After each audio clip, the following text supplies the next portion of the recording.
Chapter 175. After returning to the Seal tribe and parting ways with Jiang Shanghong, Mo Qiange set up a defensive formation and entered the virtual sky world. In fact, she didn't really believe what Jiang Shanghong said. It wasn't very dangerous, but there were a lot of unique treasures.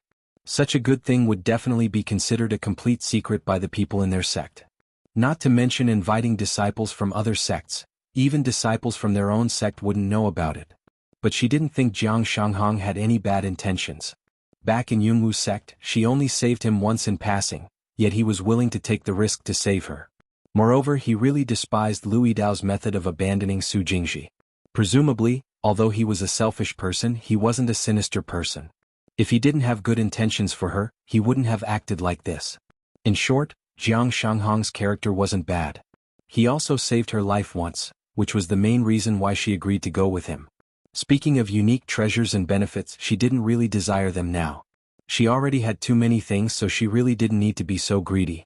With that thought in mind, Mo Qiange began to make preparations for the trip. Although Jiang Shanghong said she didn't need to prepare anything, Mo Qiange's personality was like this. She always planned before taking action. This way there would be fewer accidents and she would have a higher chance of survival in a dangerous environment. She took out 2 stone sculpture puppets from her Chenkuan bag. With a single thought, the 2 puppets started to get busy. In the center of her virtual sky world there were several small huts. Outside the huts was a dense bamboo forest. Surrounding the bamboo forest was a small stream, and on the other side of the stream was a large expanse of medicinal fields. After she recognized this virtual sky world as its master, although it went through some preliminary cleaning, the layout didn't change. It was still arranged by its previous master. Now that she summoned the 2 stone sculpture puppets, they quickly cleared the bamboo forest in front of the huts, leaving only half of the forest in the back.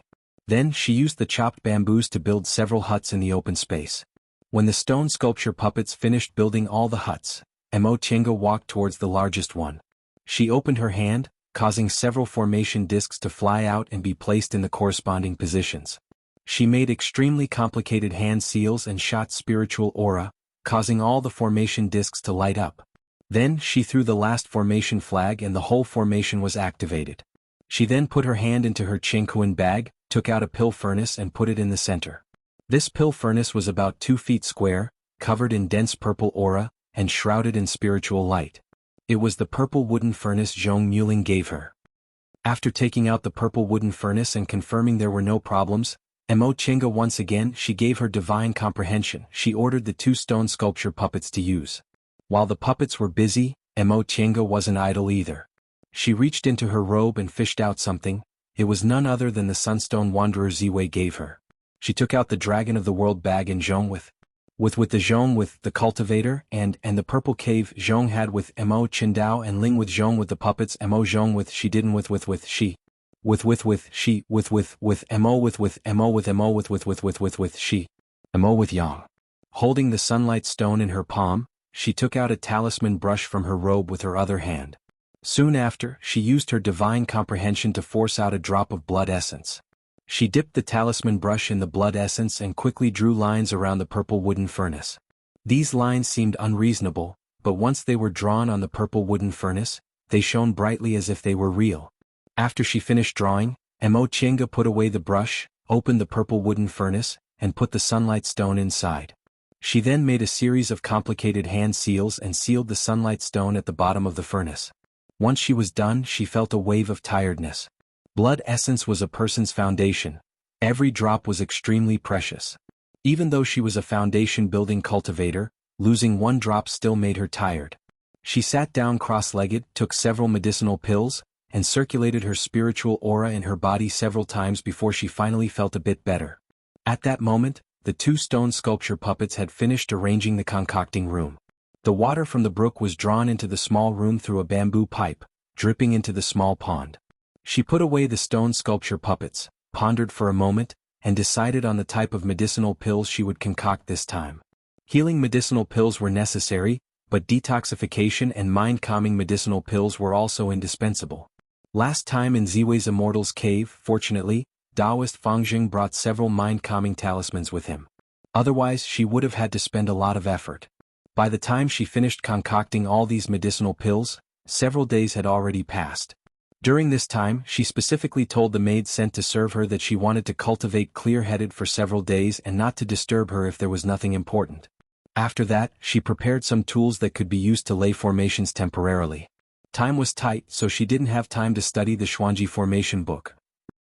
However, her attainments in formations had always surpassed cultivators of the same generation, so she was able to lay several sets of formations very quickly, including the 4 symbols 100 flowers formation. If she could finish laying this compound formation, even if she encountered a demonic beast in the 5th rank or above, she wouldn't be completely powerless. In the last few days, Mo Chenga did nothing but closed her eyes, meditated and adjusted her breath, making her body and mind reach their best state. 10 days later she came out of the virtual sky world, removed the formation she laid in the igloo and walked out of the igloo. Jiang Shanghong was already waiting outside. When he saw her coming out he smiled. Junior Marshal Brother Yi really kept his word. 10 days is 10 days. Mo Chenga nodded with a smile. Since I promised Senior Marshal Brother Jiang, how could I go back on my word? At that moment, the two of them suddenly looked up and saw several flight lights flitting across the sky, eventually disappearing in the north. Junior Marshal Brother Yi, Jiang Shanghong said, it seems they've already gone. Let's go too. The they Jiang Shanghong mentioned were the fellow disciples he'd made an appointment with. Mo Chenga nodded. The two of them immediately used their respective methods, turning into 2 flight lights and swiftly flying away. After flying for about half a day, the two of them once again arrived at the Arctic Sea they went to that day. In the distance, Mo Chenga saw several foundation building cultivators hovering in the air above the seaside. There were both men and women, and based on their clothes they were Zhengfa sect disciples. Jiang Shanghong immediately led Mo Chenga over. Senior Marshal brothers and sisters, I'm late. Please forgive me. Jiang Shanghong raised his hand to greet everyone with a smile. Mo Chenga saw that his current behavior and way of doing things were indeed completely different from before. These Zhengfa sect disciples also saluted him back, but there was one person who didn't move. It seemed he was too arrogant to return the salute. Jiang Shanghong naturally also saw it, but he didn't say anything. Instead, he turned to introduce Mo Chenga to his fellow disciples. This is Junior Marshal Sister Yi Xiaotian from Shenqing School. She's also an old friend of mine. Junior Marshal Sister Ye's cultivation level is outstanding, so I specially invited her. Mo Chenga, who deliberately wore Shenqing School's Taoist robes today, cupped her hands towards them in a manner that was neither servile nor overbearing. I'm Yi Xiaotian. Greetings to fellow Taoists from Zhengfa sect. Upon hearing Jiang Shanghong's introduction, the Zhengfa sect cultivators' gazes fell on Mo Chenga. Amazement flitted across the male cultivator's eyes, but the 2 female cultivators' gazes were vigilant. Nevertheless, all of them returned the salute. Shenqing School was very powerful now. Compared to Tiandao sect, the number 1 cultivation group in the celestial pole, it even seemed to surpass them. Even though Zhengfa sect was located in the northernmost area, they still didn't dare to neglect them. Even the most arrogant male cultivator also stared at Mo Chenga and raised his hand to return the salute. Senior Marshal brothers and Senior Marshal sisters. Jiang Shanghong smiled and said, I acted on my own initiative and invited Junior Marshal Sister Yi here. You won't take offense, right? Everyone remained silent and shifted their gazes towards the arrogant male cultivator. That male cultivator was looking at Mo Chenga. Upon hearing Jiang Shanghong's words, he shifted his gaze towards Mo Chenga but immediately withdrew it. Since you're a Junior Marshal sister from Shenqing School, let's come together. Jiang Shanghong finally heaved a sigh of relief when he heard that person relenting. He raised his hand and said, Thank you, Senior Marshal Brother Ren. That person still didn't respond and just stood there motionlessly. Jiang Shanghong didn't mind. He turned towards Mo Chenga and said, Junior Marshal Sister Yi, come, let me introduce you. Calling her Junior Marshal Brother Yi in front of outsiders was really strange, so he changed the way he addressed her. Among the 6 men and 2 women in front of them, the arrogant male cultivator with the highest cultivation level was in the late stage of the foundation building realm. The other 2 male cultivators were in the middle stage of the foundation building realm, while the rest, including Jiang Shanghong, were all in the early stage of the foundation building realm. Jiang Shanghong introduced them one by one. This is Senior Marshal Brother Lu Rongxing, Senior Marshal Brother Xiang Jiang, Senior Marshal Brother Qiu Jiming, Junior Marshal Brother Tang Fong, and Junior Marshal Brother Yu Xiaoran. He then moved on to the 2 female cultivators. This is Senior Marshal Sister Ai Xian, Senior Marshal Sister Xia. Mo Chenga once again saluted them. Among these people, Lu Rongxing and Xiang Jiang were in the middle stage of the foundation building realm, while the others were in the early stage. The male cultivators were obviously more enthusiastic towards her, but the two female cultivators were lukewarm, which made Mo Chenga feel a bit strange.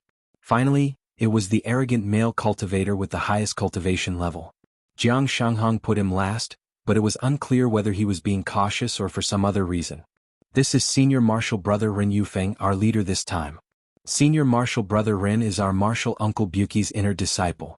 Not only is his cultivation level high, but his skills are also outstanding. Although Jiang Shanghong said that, his tone was indifferent. Greetings, Senior Martial Brother Ren. Mo Chenga clasped her hands. Since she called Jiang Shanghong's Senior Martial Brother, she naturally had to call him Senior Martial Brother. Between friends, they usually called each other Senior Martial Brother or Junior Martial Brother. Ren Yufeng returned the salute, then finally said, Junior Martial Sister Yi, you're really young and promising. From what I see, you shouldn't be more than 80 years old, right? Mo Chenga smiled but didn't deny it. She maintained her appearance as if she was 20 years old. Based on the lifespan of foundation building cultivators, if she was 80 years old or younger, she would have her normal appearance instead of the effects of a look-preserving pill. Although look-preserving pills could keep one's appearance unchanged, experienced cultivators would most likely be able to see some clues. Probably because people were getting older, some of their behaviors and actions would naturally be different. Senior Martial Brother Ren is too polite. I was just lucky. Lucky?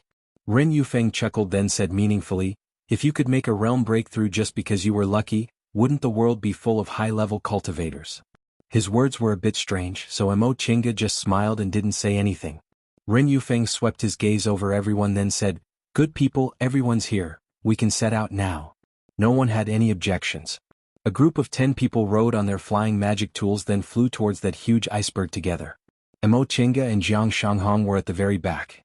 Mo Chenga thought for a moment, then sent Jiang Shanghong a secret message. Senior Martial Brother Jiang, why are their attitudes so strange? It seems like your senior martial sisters don't really welcome me. A strange smile appeared on Jiang Shanghong's face. He also sent her a secret message. Junior Martial Brother Yi, you've probably been disguised as a man for too long that you've forgotten you're a woman, right? It's perfectly normal for my two senior martial sisters to dislike you. Women simply can't bear to see other people prettier than them. Chapter 176. Jiang Shanghong's answer stunned Mo Chenga. This? Jiang Shanghong smiled. Junior Martial Brother Yi, you've been in Kunwo for a long time and have seen many beautiful women in the cultivation world, so you don't think much of yourself. But this is the northernmost area. Haven't you noticed that these two senior martial sisters look ordinary? Upon hearing that, Mo Chenga looked towards the front. Ai Xian and Xiahou Yuan were indeed too ordinary in terms of their statuses as cultivators. There are very few beautiful women in the northernmost area. I wasn't used to it when I first came here, so I didn't think much of you before. Now that we meet again, I realize I missed a beauty. Jiang Shanghong said jokingly. Mo Chenga really wasn't used to this kind of joke, so she said helplessly, Senior Martial Brother Jiang, don't tease me. I'm thin-skinned. Seeing that she really looked uncomfortable, Jiang Shanghong stopped talking. I'm sorry, Junior Martial Brother Yi. I shouldn't have made such a frivolous joke with you. Mo Chenga shook her head. It's just that I'm not used to it. Senior Martial Brother Jiang, you don't have to worry about it. And? Jiang Shanghong thought for a moment, then comforted her. Junior Martial Brother Yi, you don't have to worry. These senior martial brothers are just a bit curious about you because they're used to seeing female disciples from our school. Besides, even if those two senior martial sisters don't like you, you're a Xianqing school disciple after all, so they won't do anything to you. I know. Cultivators were always wise. Besides, she wasn't a peerless beauty who could make people crazy with jealousy. However, she didn't know whether to laugh or cry at the current situation. As it turned out, one's appearance had to be set off. When she was in Kunwu, Bai Yanfei was the only one who showed goodwill to her, and that was because she was suitable for him. It wasn't until she arrived in the northernmost area that she realized she could also be considered a beauty. She looked at her temporary teammates again. Lu Xiang and Jiang Shanghong were slightly older. They seemed to be in their 40s, while the others looked like they were in their 20s or 30s. They were, after all, cultivators from cultivation groups, so they were much younger than individual cultivators. However, their appearances were indeed quite average. They weren't as good-looking as the cultivators in Kunwu. Emo Chinga swept her gaze over Jiang Shanghong. She couldn't help but feel the urge to make a joke. Compared to these people, Jiang Shanghong was also a lot more handsome.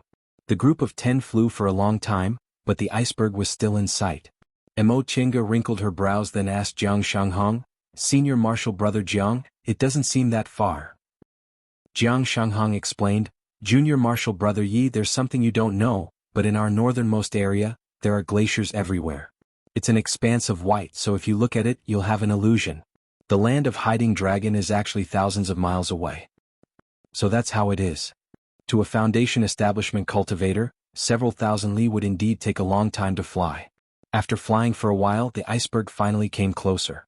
It wasn't until she saw it that she realized the magnificence of this iceberg wasn't inferior to the other mountains in Kunwu.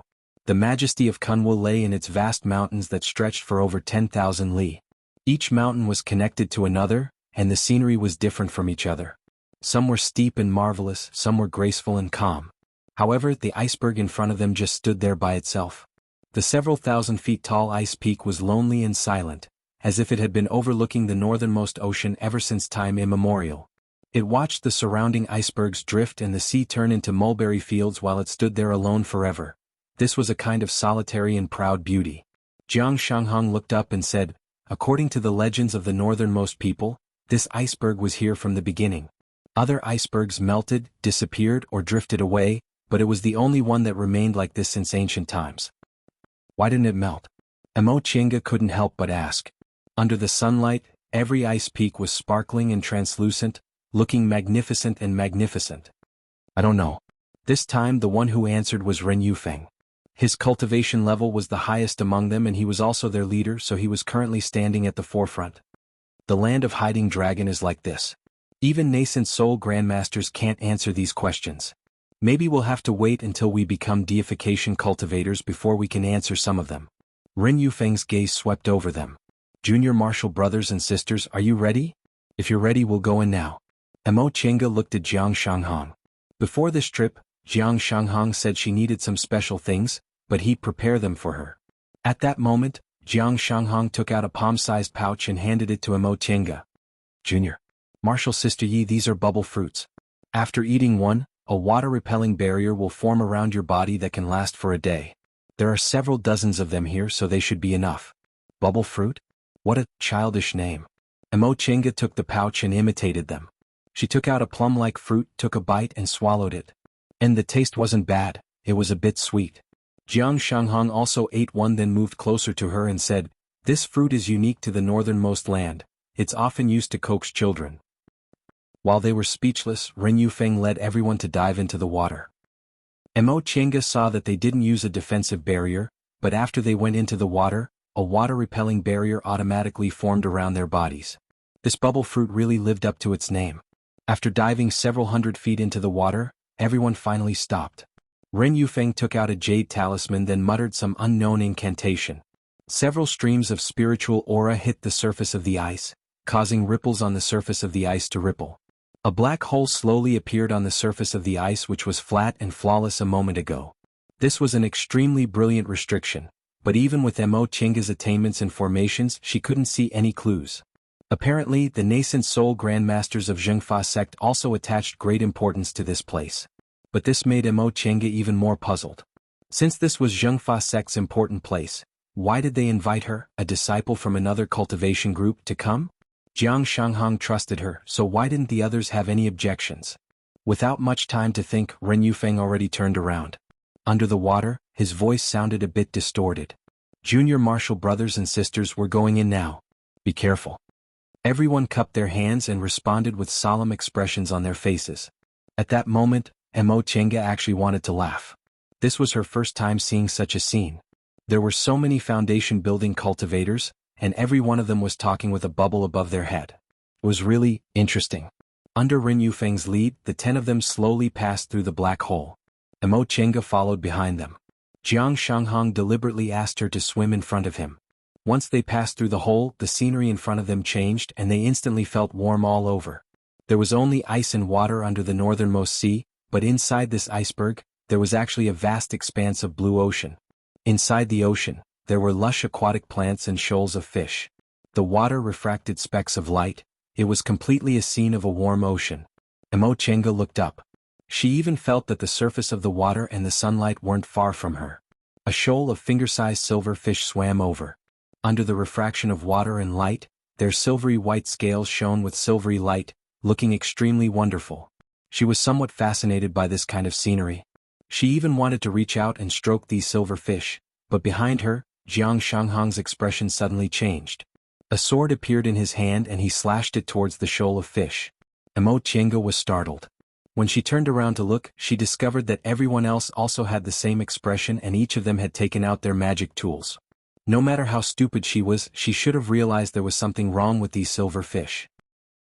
She immediately took out the shuttle of flying Apsara, causing a golden ray to scatter. However, since she was underwater, her strength was somewhat lacking, so she was obviously a lot slower. Once she realized this problem, Emo Chenga pondered inwardly. These Zhengfa sect disciples came here all year round, so their attacks weren't hindered in the slightest. She, on the other hand, was hindered by the water, so her strength was reduced. This was very disadvantageous to her. With the 10 foundation building cultivators taking action, this shoal of small fish was quickly wiped out. While everyone was cleaning up the scene, Emo Chenga asked Jiang Shanghang in a low voice, "Senior Marshal Brother Jiang, these small fish only have a little bit of spiritual aura. They're basically not demonic beasts, so why are they?" Jiang Shanghang put away his sword and said, "Junior Marshal Sister Yi, these fish indeed aren't demonic beasts, but they have strange teeth. If we're touched by them, they'll bite us. They can even bite through our protective barriers." Emo Chenga was shocked. She'd never heard of anything that wasn't a demonic beast being able to harm cultivators. Sure enough, the world was big, nothing was too strange.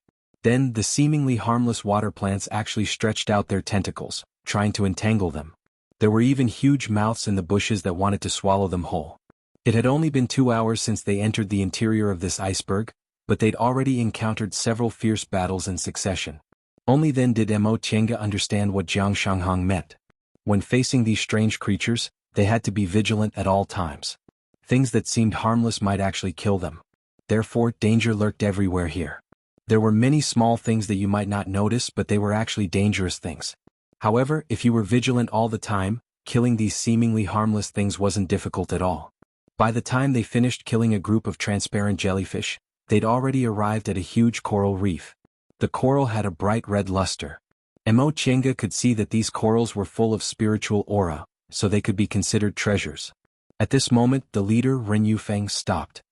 He turned around and said, "Junior Marshal brothers and sisters, these red flame corals are hard to come by, so we can pick as many as we want. However, there might be some dangerous little things hidden among them, so you must be careful." Everyone nodded and agreed. Soon afterward, they scattered in all directions, looking for a piece that caught their fancy. Jiang Shanghang also pulled Emo Chenga to a spot and said, "Junior Marshal Sister Yi, these red flame corals are at least 1,000 years old. Let's pick some of them and take them back. Even if we don't get anything else later, this trip won't be in vain." Corals were only used in a few special pill recipes. They had never been used in tool refining, so they weren't very valuable. Nevertheless, they were still spiritual objects that were 1,000 years old and rarely circulated in the world. If they kept some of them, they might be able to use them in the future. Jiang Shanghang had already taken out his flying sword and was carefully cutting a clump of coral. Emo Chenga imitated him. She also took out her own small flying sword and carefully cut a piece of coral. After confirming there was no danger, she finally put it into her Chenkuan bag. After collecting several pieces, Emo Chenga finally stopped. She wasn't greedy. Ren Yufeng said there might be danger in these coral clumps, so taking these risks for things that weren't too precious wasn't worth it. After a while, Ren Yufeng also spoke. "That'll do. Everyone stop. Don't pick too many, it won't be worth it if there's danger." Once he spoke, all the Zhengfa sect cultivators obediently stopped, collected their harvests and moved closer to him. Everyone gathered together, but Ren Yufeng didn't seem to have any intention of moving forward. Instead, he swept his gaze over everyone with a very solemn expression. In the end, his gaze fell on Emo Chenga, but he said to Jiang Shanghang, "Junior Marshal Brother Jiang, have you told Junior Marshal Sister Yi about the purpose of this trip?" Chapter 177. Emo Chenga frowned slightly. Sure enough, Jiang Shanghang had something he didn't say. Jiang Shanghang glanced at her, then said to Ren Yufeng, "I haven't told you in detail." Ren Yufeng said, "Then it's time." Mo Chenga turned to look at Jiang Shanghong, waiting for his explanation.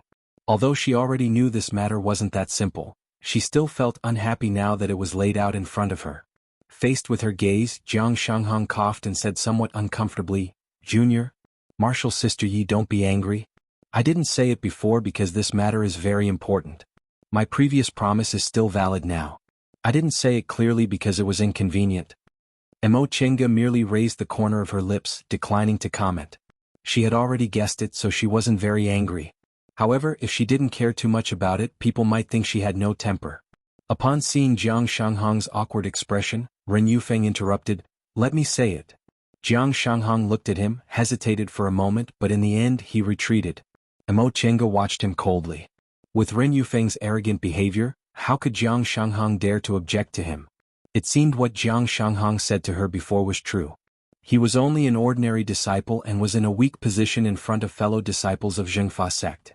Facing her, Ren Yufeng put away his previous arrogance and said sternly, "Junior Martial Sister Yi, if you don't agree to what I'm going to say next, I'll let you go. However, you have to swear on your inner demon that you'll never say anything."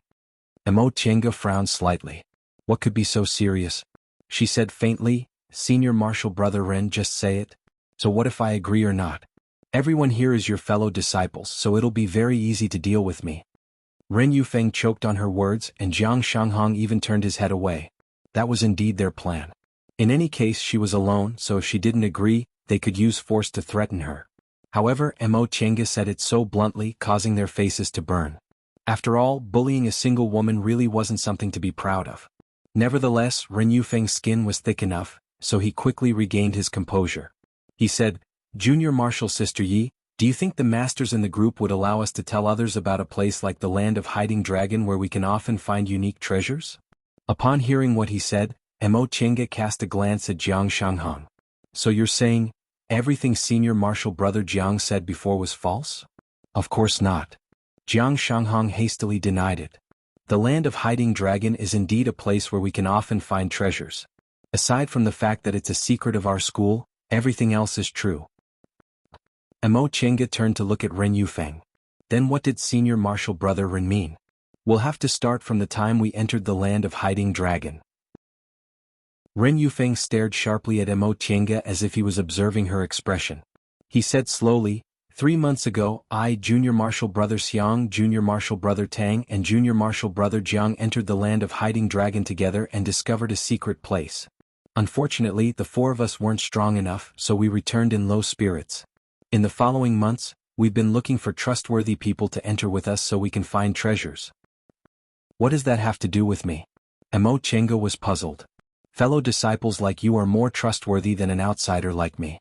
If you want to look for companions, you should look for your fellow disciples." "Let's talk about this secret place first," Ren Yufeng said. "The last time we entered this place, we accidentally encountered a 5th-rank demonic beast as soon as we entered. Although a 5th-rank demonic beast is equivalent to a cultivator in the core formation realm, it's not like the 4 of us didn't have the power to fight it. What's worse is that this demonic beast has an extremely strong resistance to water and ice element spells. Junior Martial Sister, ye must know that our Zhengfa sect is built on the northernmost glaciers, and all the disciples in our sect practice water and ice element cultivation techniques. Even our magic tools are of this type, so we could only retreat in defeat. So you wanted to find a cultivator who isn't a disciple of your sect to deal with this demonic beast. Correct." Seeing that there was nothing unusual about her expression, Ren Yufeng relaxed a bit and said frankly, "Unfortunately, our Zhengfa sect is located in the northernmost region, so outsiders rarely come here. Even if there are foreign cultivators, we don't want them if their cultivation levels aren't high enough or if their character isn't reliable. Previously, I already had the idea to go to Kunwu to find a suitable candidate." Mo Chenga was silent. If it was really as they said, this matter wasn't unacceptable. As soon as Junior Martial Sister Yi arrived in the northernmost region, Junior Martial Brother Jiang had the idea and sent me a message to ask whether it was feasible. He guaranteed you were a trustworthy person, so I agreed. In other words, Jiang Shanghong had a premeditated plan from the beginning. As she thought up to this point, Mo Chenga glanced at him expressionlessly. Although the matter wasn't serious, she still felt unhappy. She didn't mind self-interest, but she really minded being dragged into a matter without permission. Jiang Shanghong was a bit embarrassed. He seemed to want to explain, but in the end he gave up. Alright, Senior Marshal Brother Rin, please tell me what I need to pay attention to. Also what I'll get in the end, what I have to give. Of course. Upon seeing that she agreed, Ren Yufeng smiled. First of all, I want to tell Junior Marshal Sister Yi that the level of danger inside isn't much different from the first layer of the Land of Hiding Dragon. It's just that there's a 5th-rank demonic beast guarding the door.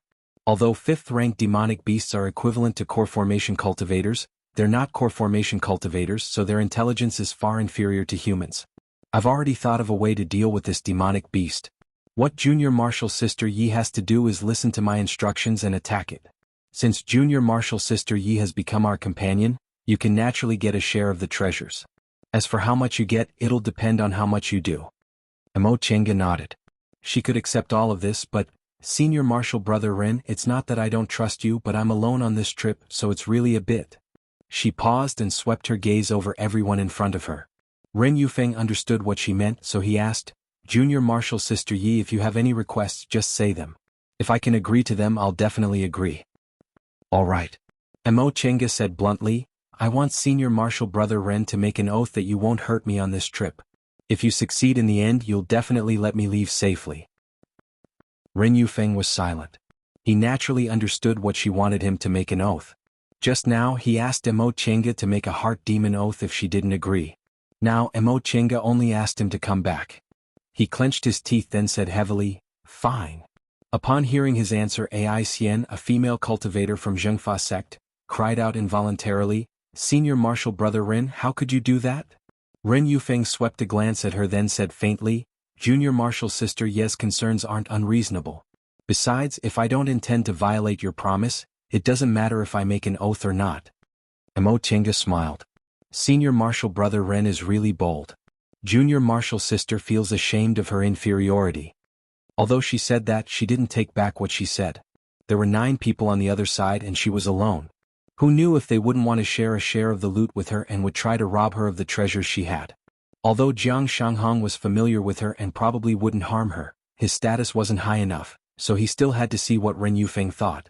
Among these people, Ren Yufeng, who had the highest status, was only an inner disciple of a core formation cultivator.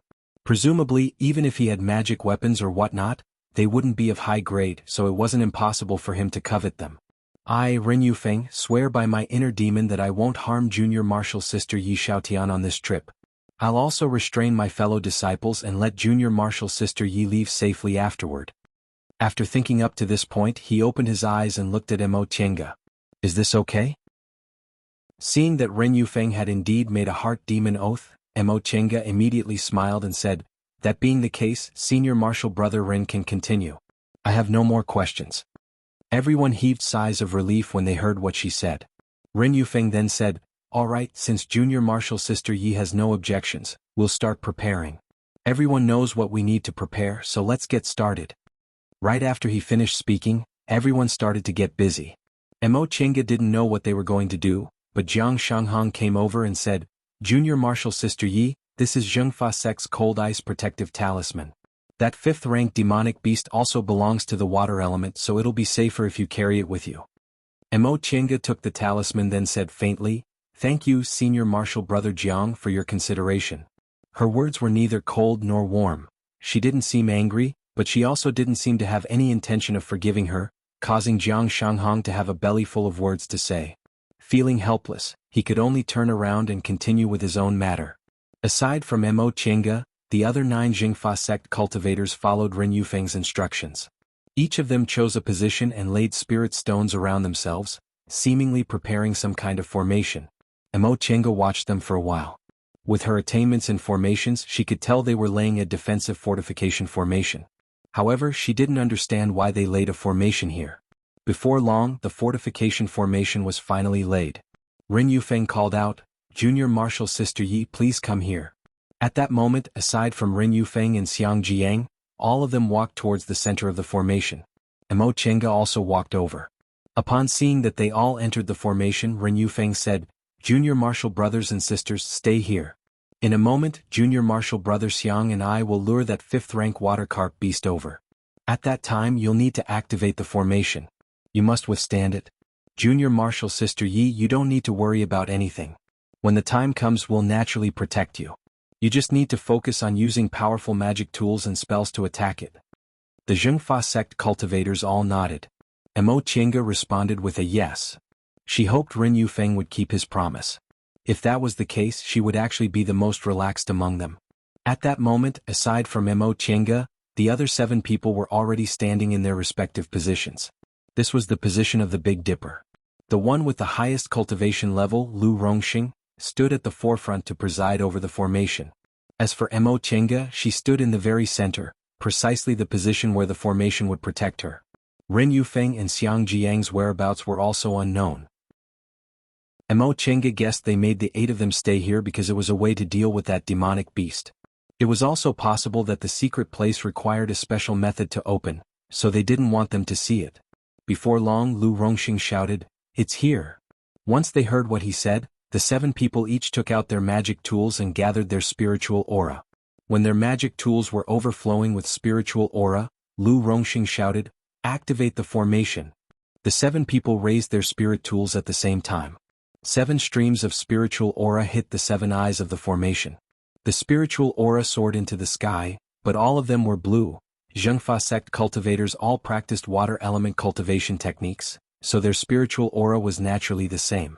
The 7 streams of spiritual aura converged above the formation, forming a protective cover that firmly protected the 8 people inside the formation. Mo Qingge also took out several magic weapons and magic tools, preparing herself for the battle. Her divine sense was stronger than Lu Rongxing's, not weaker. Although she wasn't as agile as Zhengfa sect cultivators underwater, she had long sensed that Ren Yufeng and Xiang Jiang had returned. Now that the formation was activated, the aura of that 5th-rank demonic beast was already assaulting them. Chapter 178. This wasn't Mo Qingge's first time facing a 5th-rank demonic beast, but it was her first time fighting underwater. In the distance, Ren Yufeng and Xiang Jiang were rushing over. She didn't know what kind of escaping technique they used, but their speed in the water was actually faster than on land. Presumably, Zhengfa sect was good at water spells, so using escaping water in the water complemented each other. The 2 of them rushed over and shouted, "Formation!" Lu Rongxing immediately waved the wooden sword in his hand and shouted, "Open the formation!" The 7 of them cast their spells together. A bright light burst out of the defensive formation, opening a gap. Ren Yufeng and Xiang Jiang flew inside. Lu Rongxing shouted again, "Close the formation!" The gap emitted a spiritual light and closed in an instant. Just as the defensive barrier closed, the water carp beast's aura ferociously rushed over. For a moment, the faces of the 10 people inside the barrier turned pale. Although they'd long thought of a way to deal with this beast, it was still a demonic beast equivalent to a core formation cultivator.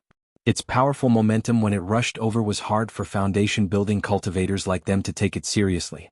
Ren Yufeng shouted, "Junior Martial brothers, calm down. Our 7 stars absolute formation can definitely block it." As he spoke, the water carp beast had already seen the people in front of it. Demonic beasts usually acted on instinct, let alone one that was already enraged. The water carp beast was about to crash into them. Mo Qingge tried her best to stay calm. Looking from inside the formation, this water carp beast was even bigger than the 10 of them combined. Its whole body was as dark as ink and it looked like an ordinary carp, but it had a huge head and crisscrossed black teeth in its mouth. It was indeed terrifyingly ugly. When the water carp beast crashed into them, the momentum of a 5th-rank demonic beast was extremely fierce. Mo Qingge almost thought they would be swallowed by this demonic beast in one bite. However, the blue defensive barrier blocked it. When the demonic beast crashed into the barrier, the blue light flickered, but it was still blocked. Upon seeing this, not only Mo Qingge, but Ren Yufeng and the others also heaved sighs of relief. They laid this formation because they were confident in it, but their confidence still needed to be verified in reality. Now that they saw the water carp beast was indeed blocked, smiles appeared on their faces. Junior Martial brothers and sisters. Everyone saw it, act according to the plan. Everyone responded and stuck to their positions. Ren Yufeng said to Mo Qingge, "Junior Martial Sister Yi, this water carp beast has a very powerful spell, but it takes a long time to cast. Once this spell is over, we will temporarily open the formation. At that time you can attack with all your might." All right. This wasn't difficult. However, after thinking about it, she asked Ren Yufeng, "Senior Martial Brother Ren, when we open the formation, will it?" "Junior Sister Yi, just believe me. Before she could finish her question, Ren Yufeng interrupted her. He stared nervously at the water carp beast in front of him and simply didn't feel like answering her question. The arrogant temperament he had when they first met had unknowingly resurfaced. Mo Chenga wrinkled her brows but didn't say anything. In Shenqing School, there really weren't many people who dared to talk to her like this. As Lord Daoist Jinghe's disciple, how could other people dare to provoke her? This Ren Yufeng's temper really wasn't small, but Mo Chenga didn't know whether he had the strength to match his temper or not. Just as Mo Chenga was deep in thought, Ren Yufeng suddenly shouted, "Now! Open the formation." Upon hearing what he said, Lu Rongxing waved the wooden sword in his hand. Open the formation. In an instant, a crack appeared in the defensive barrier above their heads. Ren Yufeng shouted again, "Attack!" Mo Chenga raised her hand. The shuttle of flying Apsara flew out of the crack in the formation, turned into a golden ray and shot towards the water carp beast. At the same time, Ren Yufeng and Xiang Jiang's magic tools also arrived, but they were only flying swords. Presumably, they didn't have time to refine magic tools with attributes of the other 5 elements, so they could only use the most common flying swords. Ren Yufeng's and Xiang Jiang's flying swords rapidly slashed towards the water carp beast, but this demonic beast's skin was very tough. When the 2 flying swords slashed at it, they only managed to leave a white mark on its skin. They were basically unable to pierce into its body. Mo Chenga attacked with her shuttle of flying Apsara. The golden ray circled around the water carp beast. At that moment, the 2 people's flying swords had already returned in defeat. Ren Yufeng said anxiously, "Junior Martial Sister Yi, hurry?" Mo Chenga didn't even spare him a glance. The golden ray fell from above and suddenly pierced the water carp beast's body. The water carp beast screamed in pain and suddenly went berserk. Ren Yufeng and the others were delighted. At least Mo Chenga's magic tools could harm this demonic beast, so this trip wasn't in vain. "Junior Martial Sister Yi," Ren Yufeng shouted, "it's up to you." Mo Chenga didn't say anything. She took out a stack of high-grade talismans and threw them. She saw that the raging sand outside was actually several earth element talismans. This water carp beast's attribute was water, and earth restrained water, so these talismans just happened to hit its weak point. The water carp beast was furious. It swung its tail and fiercely hit the defensive barrier. The blue defensive barrier trembled, and Lu Rongxing, who was in charge of the formation, vomited a mouthful of blood. Even though they were prepared, the furious attack of a 5th-rank demonic beast wasn't easy to withstand. Seeing that the water carp beast had gone berserk and seemed to be preparing some kind of spell, Ren Yufeng shouted, "Stop attacking! Close the formation." Upon hearing him, Mo Chenga circulated her spiritual aura, immediately withdrawing the shuttle of flying Apsara and closing the formation. Seeing that these people could only see it but couldn't hit it, the water carp beast became furious again. It swung its tail and hit the defensive barrier with all its might. After several hits, Lu Rongxing vomited several mouthfuls of blood. Upon seeing this, Ren Yufeng immediately ordered, "Junior Martial Brother Xiang replace Junior Martial Brother Lu." Xiang Jiang answered and walked to Lu Rongxing's position. He then took out his own magic tool. It was a jade tablet. Mo Chenga frowned slightly upon seeing this. Xiang Jiang replaced Lu Rongxing. Lu Rongxing's injuries were too heavy, so he couldn't fight for the time being. That left only Ren Yufeng and her to attack. The damage of Ren Yufeng's flying sword was limited, so she didn't have much confidence in dealing with a 5th-rank demonic beast by herself. But in this situation she couldn't retreat even if she wanted to, so she could only clench her teeth and persevere. "Junior Martial Sister Yi." During this gap, Ren Yufeng glanced at her hand and said, "Your magic tool is really powerful."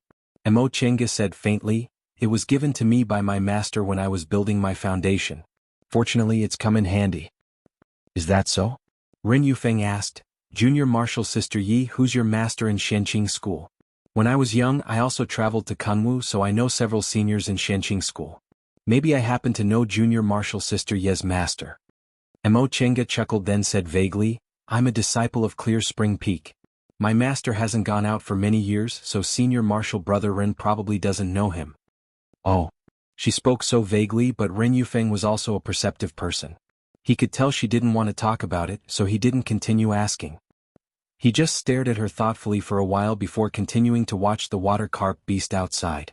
Zhengfa Sect's 7 stars absolute formation was indeed outstanding. Even though the water carp beast was enraged, it still firmly withstood the attacks. The time to open the formation for the second time soon arrived. This time, the water carp beast was already slightly injured, so Ren Yufeng's flying sword was finally effective. It left a slight cut on the water carp beast's body. Mo Chenga still attacked with the shuttle of flying apsara, mixed with flying needles and small flying knives. Unfortunately, this water carp beast's skin was really thick. Aside from the shuttle of flying apsara, nothing else could do much damage to it. As for talismans, she'd already thrown out several high-grade talismans, so she didn't have many left. She didn't want to waste any more. After grinding for a while, the water carp beast's temper was once again provoked, so the formation closed again. This repeated several times. The water carp beast was helpless against them, and it also suffered many small injuries. Finally, its strength was somewhat exhausted, and its movements also started to slow down. Seeing this situation, Ren Yufeng said happily, "Everyone be more alert. The water carp beast's movements are slow, we'll be able to grind it to death soon." Upon hearing Ren Yufeng's reminder, the Zhengfa sect cultivators who were painstakingly guarding the eye of the formation glanced at the water carp beast. Their spirits were all shaken. Even Lu Rongxing, who was sitting cross-legged to heal his injuries, also opened his eyes in excitement. Xiang Jiang, who was in charge of the formation in Lu Rongxing's place, also raised his head to take a look. He then said weakly, "Senior Marshal Brother Ren, if this doesn't work, I won't be able to hold on for much longer."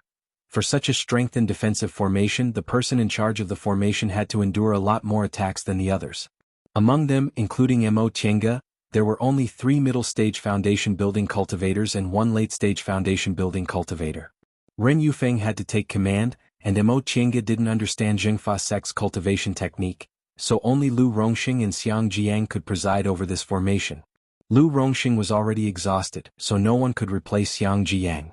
Seeing Xiang Jiang's condition, Ren Yufeng muttered to himself for a while, then said, "Junior Marshal Brother Xiang, if you can't hold on for much longer, the next time we open the formation, we'd better work harder and directly kill this water carp beast." These words were actually directed at Mo Chenga. Mo Chenga was currently meditating. Although she didn't need to continuously output her spiritual aura, attacking a 5th-rank demonic beast really consumed a lot of her spiritual aura, so she could only make the best use of this time to quickly recover her spiritual aura. Mo Chenga opened her eyes and stood up. "Senior Marshal Brother Ren, I don't have many talismans left, so I'm really not sure if I want to directly kill it next time."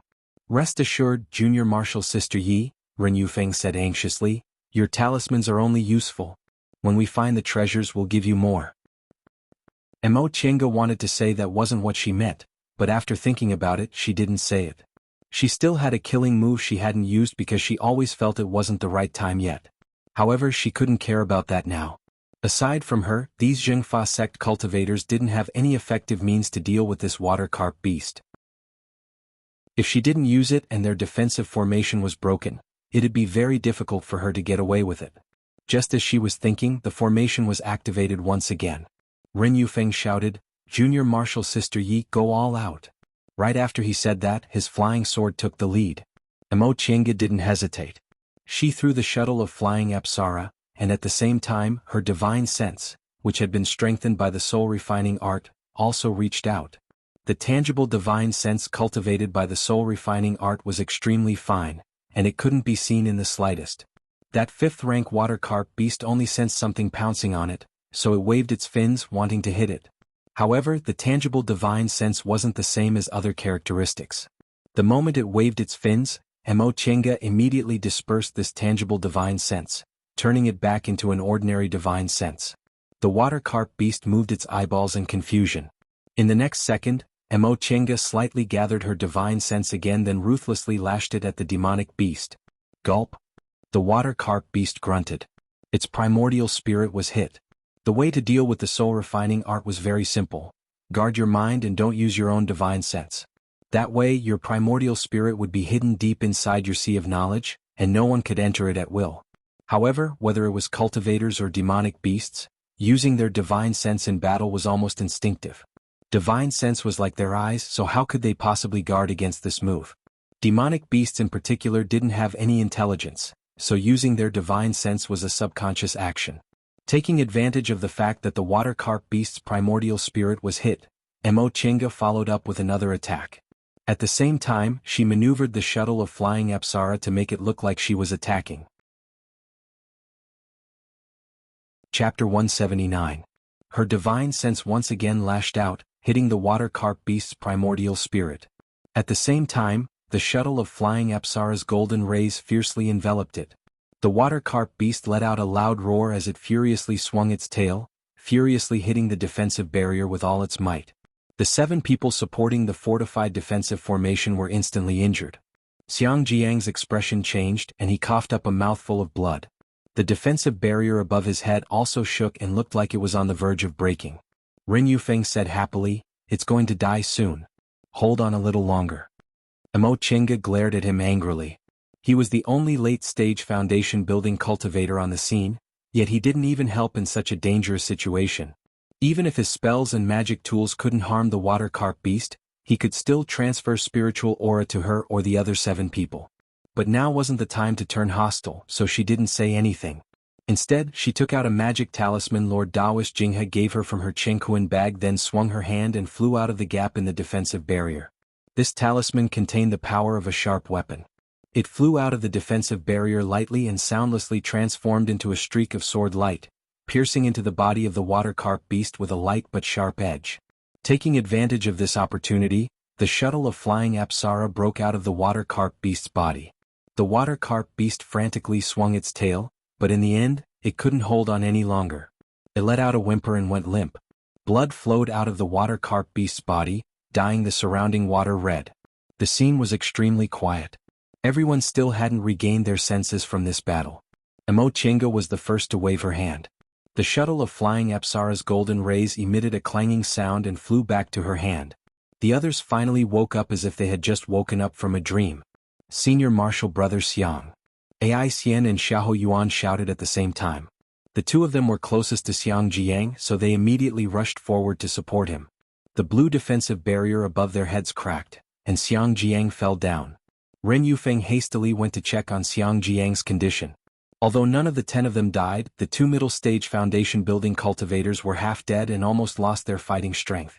Taking advantage of this period of rest, Mo Chinga quietly asked Jiang Shanghang, "Senior Marshal Brother Jiang, what's inside that secret area that made you guys willing to look for an outsider instead of revealing this matter to the group?" This time, Mo Chinga's tone wasn't distant, making Jiang Shanghang happy. He leaned closer and said, "Junior Marshal Brother Yi, I once told you that there's a mysterious aura in this land of hiding dragon, right?" "But Senior Marshal Brother Jiang, didn't you say that even the nascent soul seniors don't know what's going on?" "That's right, it's supposed to be like this." Jiang Shanghang hesitated for a moment before he said, "Every time we enter this land of hidden dragons, the scenery is completely different. However, there's only one place that's the same, the Divine Dragon Monument in the center. Now, no one can recognize the words on the Divine Dragon Monument. That mysterious aura is coming from the Divine Dragon Monument. For thousands of years, the disciples in the sect have been saying that this mysterious aura is the breath of the Divine Dragon. Divine Dragon's breath." Mo Chenga repeated. Although they couldn't be certain that it was the Divine Dragon's breath, based on the fact that these Jingfa sect disciples gave it this name, it was obvious that this mysterious breath was definitely unusual. In the end, none of us knows whether it's the Divine Dragon Monument or not. Jiang Shanghang sighed and said, "For so many years, the nascent soul grandmasters of Jingfa sect have never been able to completely understand this Divine Dragon Monument. They only know that the power contained in this monument is extraordinary and can't be offended. It's also because our Jingfa sect hasn't been around for a long time. Maybe after several tens of thousands of years, with the combined efforts of several generations of disciples, we'll be able to comprehend it. Jingfa sect was founded several thousand years ago, but in fact it couldn't be considered a long time. A nascent soul cultivator's lifespan was about 1 or 2,000 years, so several thousand years was only enough for a few generations. Among the 7 great cultivation groups in the Celestial Pole, Jingfa sect was the only one that had been founded for several thousand years. All the other cultivation groups had been around for more than 10,000 years. What does this have to do with the secret place you guys discovered?" Jiang Shanghang said, "It's precisely because we haven't been able to comprehend this Divine Dragon Monument and because the nascent soul grandmasters are all busy cultivating that over time, disciples like us simply don't go to the Divine Dragon Monument's location. Last time, the 4 of us entered this land of hidden dragons together and happened to go to the Divine Dragon Monument, but we suddenly discovered something abnormal there." Jiang Shanghang paused for a moment. As he expected, he saw curiosity on Mo Chenga's face, so he continued to say, "There's nothing wrong with the Divine Dragon Monument. What's wrong is that an entrance to an underground palace appeared next to the Divine Dragon Monument." An underground palace? Mo Chenga asked. An underground palace underwater? Correct. Jiang Shanghong continued to say, "When we came in it was just after the 15th day of the 8th month, so we should be the first batch of disciples to see this underground palace. After we entered the underground palace, we sensed an aura that was exactly the same as the aura on the Divine Dragon Monument, but it was much stronger." What? Since it was called Divine Dragon's Breath, it must be extremely vast and majestic. However, nascent soul cultivators were already helpless against the Divine Dragon Monument, yet this unknown underground palace unexpectedly also had such a mysterious aura, and it was much stronger than before? How could foundation-building cultivators like them possibly offend such an aura? Mo Chenga's expression changed several times. In the end she said, "Senior Martial Brother Jiang, regardless of whether this is Divine Dragon's Breath or not, you said the power of this aura is extraordinary and can't be offended. What can we obtain by entering the underground palace?" Jiang Shanghong smiled bitterly. This question. I really can't answer it because Senior Martial Brother Ren was the only one who found the time to go inside. Then why did you still advise me like that? Mo Chenga wrinkled her brows and suppressed the unhappiness in her heart. Jiang Shanghong solemnly guaranteed that the inside wasn't too dangerous and they could obtain treasures. As it turned out, even he himself wasn't sure. Jiang Shanghong sighed. It was Senior Martial Brother Ren who guaranteed that. At that time, as soon as we entered the underground palace, we were stopped by the water carp beast guarding the entrance. Senior Martial Brother Ren used a magic talisman to temporarily trap the water carp beast so the three of us could deal with it. He himself went inside to take a look. What did Senior Martial Brother Ren say in the end? Jiang Shanghong paused for a moment, then said with some hesitation. Senior Martial Brother Ren said the layout inside was complicated. He only had time to take a few glances and there seemed to be a pill concocting room. Although that was what he said, Jiang Shanghong himself wasn't too sure.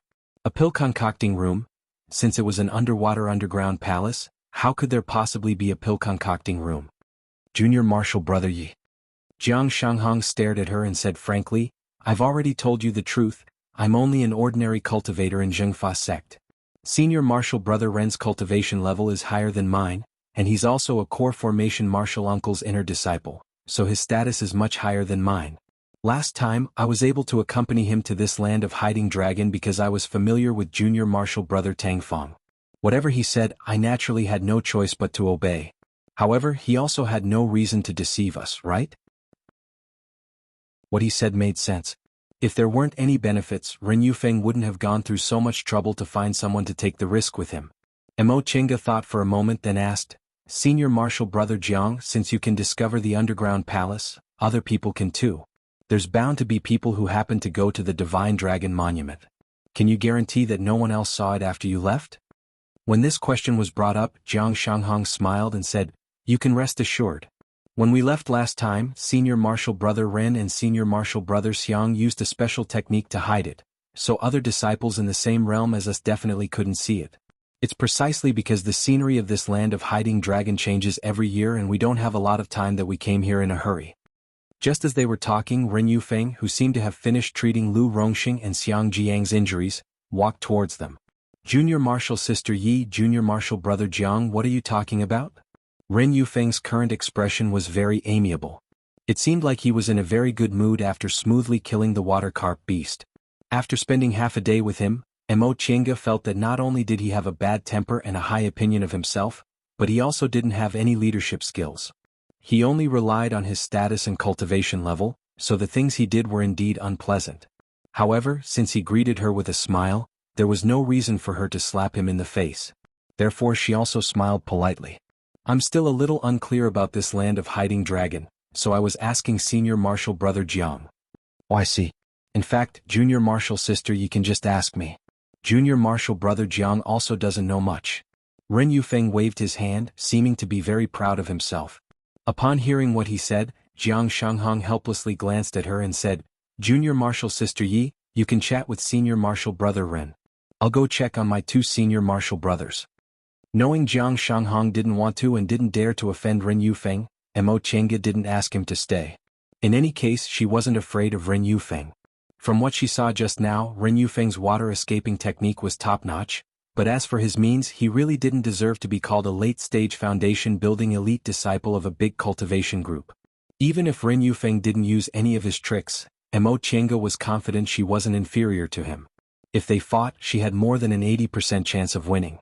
Once Jiang Shanghang left, Ren Yufeng said to Mo Qianga, "Junior Martial Sister Yi, the magic tool in your hand is unusual, and you also have several treasures on you. Presumably you're an elite disciple, right?" Junior Martial Brother Jiang once said he was only a disciple of a small cultivation group on Kunwu Mountain, so how did Junior Martial Sister Yi know him? He actually came to inquire about the relationship between the two of them. Mo Qianga smiled calmly. "When I met Senior Martial Brother Jiang, I wasn't a disciple of Shenqing School yet." "Oh." Ren Yufeng said with astonishment. Junior Martial Brother Jiang came to Zhengfa sect more than 10 years ago. At that time, Junior Martial Sister Yi actually wasn't a disciple of Shenqing School yet? Correct. After I parted ways with Senior Martial Brother Jiang, he came to Zhengfa sect and I happened to go to Shenqing School. Ren Yufeng was even more astonished by Mo Qianga's acknowledgement. "I heard Junior Martial Brother Jiang said he only built his foundation after he came to Zhengfa sect. Presumably, Junior Martial Sister Yi also hadn't built her foundation back then? In more than 10 years, Junior Martial Sister Yi advanced from the aura refining realm to the foundation building realm and then to the middle stage of the foundation building realm. This cultivation speed is really inconceivable. Junior Martial Sister Yi, you're really a genius." Mo Qianga said faintly, "I was just lucky and Master took pity on me, that's all. I don't deserve to be called a genius. I'll only dare to accept this title if I form my gold core one day." Although she was being modest, she still revealed her confidence in her gold core. Ren Yufeng's gaze towards her was suddenly filled with envy and jealousy. In the end, he squeezed out a smile and said, "As soon as I saw Junior Martial Sister Yi, I knew Junior Martial Sister must be a talented and intelligent person. I never expected Junior Martial Sister Yi would actually exceed my expectations. Just now, we killed that water carp beast thanks to Junior Martial Sister Yi's magic tools and magic talismans. Since Junior Martial Sister Yi has such treasures on you, presumably, your master must be extraordinary. May I know which master Taoist he is?" Since Shenqing School and Zhengfa sect were friendly groups, there was nothing she couldn't say about her master, so Mo Qianga immediately answered, "My master's surname is Ma and his Taoist name is Xianin." She made up a lie. First, Lord Taoist Jinghe reminded her that it was best to hide her name and origin when she was outside. Second, Lord Taoist Jinghe's reputation was too resounding, and Zhengfa sect was also a friendly group, so how could she hide her identity? She said it was Lord Taoist Xianin, but she was indeed taught by this martial uncle Xianin. Furthermore, Lord Taoist Xianin had just advanced to the nascent soul realm and had always been low-key, so a half-truth like this was much easier to cover than a pure lie. "Ma Xianin?" Ren Yufeng repeated the name, and the way he looked at her immediately changed.